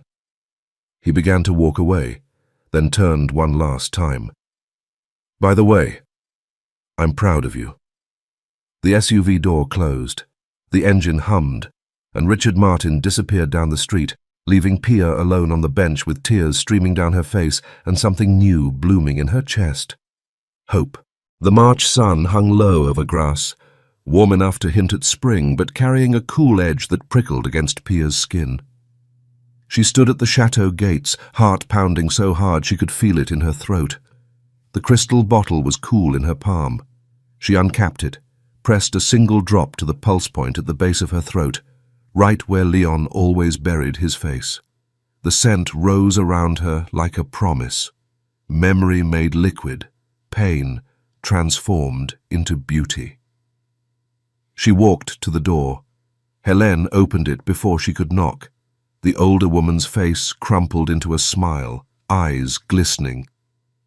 Pia, her voice caught. Finally, you're here? She gestured toward the atelier with a knowing tilt of her head, said nothing more. Pia crossed the courtyard, her hair lifting in the breeze, dark waves brushing against her shoulders. Each step felt like walking through water, slow, deliberate, inevitable. The atelier door stood open. Leon was inside, sleeves rolled to his elbows, the pale blue of his shirt a stark contrast against his tanned forearms. He was bent over the workbench, shoulders tense, completely still. She stepped through the doorway. He looked up. Their eyes collided like a physical blow. The air between them crackled, charged with 6 months of silence, 6 months of longing, 6 months of words neither of them had been brave enough to say. Those impossible blue-green eyes locked onto hers with an intensity that stole the air from her lungs. The silence stretched between them, heavy with everything unspoken. Pia. Her name in his mouth sounded like a prayer, rough with longing, thick with something that might have been pain or desire, or both twisted together until they were indistinguishable. She moved toward him, slowly, watching the way his chest rose and fell, the way his hands gripped the edge of the workbench like he was holding himself back. She reached him, slid her arms around his neck, pressed her face into the curve where his shoulder met his throat, and breathed him in. No cologne, no fragrance, just him, the raw, warm scent of his skin, clean sweat and sun-warmed flesh, and something underneath that was purely, unmistakably, Leon. She inhaled deeply, letting his essence fill her lungs, her blood, her bones. His arms came around her, tentative at first, then crushing. His face buried in her hair, her neck, drinking her in the same way she was drinking him. His breath shuddered against her skin. Then he went still. She felt the moment he recognized it, the perfume, her creation, the formula they'd chased together through those weeks in this very room. He pulled back just enough to look at her, wonder and devastation warring in his eyes. She cupped his face in her hands, let him see everything, the forgiveness, the understanding, the love she'd carried across an ocean to lay at his feet. I came to ease your pain, my love. Something broke behind his eyes, a wall crumbling, 20 years of guilt dissolving in the space between one breath and the next. He kissed her, not gentle, not careful. His mouth claimed hers with a desperation that bordered on violence, hands fisting in her hair, pulling her closer until there was no space left between them. She gasped against his lips, and he swallowed the sound, tongue sweeping into her mouth like he was trying to taste her soul. His hands found her waist, lifted. She was on the workbench before she could think, legs wrapping around him instinctively, pulling him into the cradle of her thighs. Pia. Her name again, broken this time, whispered against her jaw, her throat, the pulse hammering beneath her skin. "I thought I'd lost you." "Never." She arched into him, fingers working the buttons of his shirt. "You could never lose me." The afternoon light spilled golden through the windows as he laid her back among the scattered papers and crystal vials, as her perfume rose around them both, memory and desire, pain and healing, all of it tangled together in the spring air. And finally, they came home to each other. Black envelopes began appearing on doorsteps across 3 continents. No return address, no sender, just a single line in silver ink: "You are invited to remember." The invitations offered no venue, no time, no fragrance name, only coordinates that changed every 6 hours. 200 of the most powerful names in fashion, art, and luxury received them.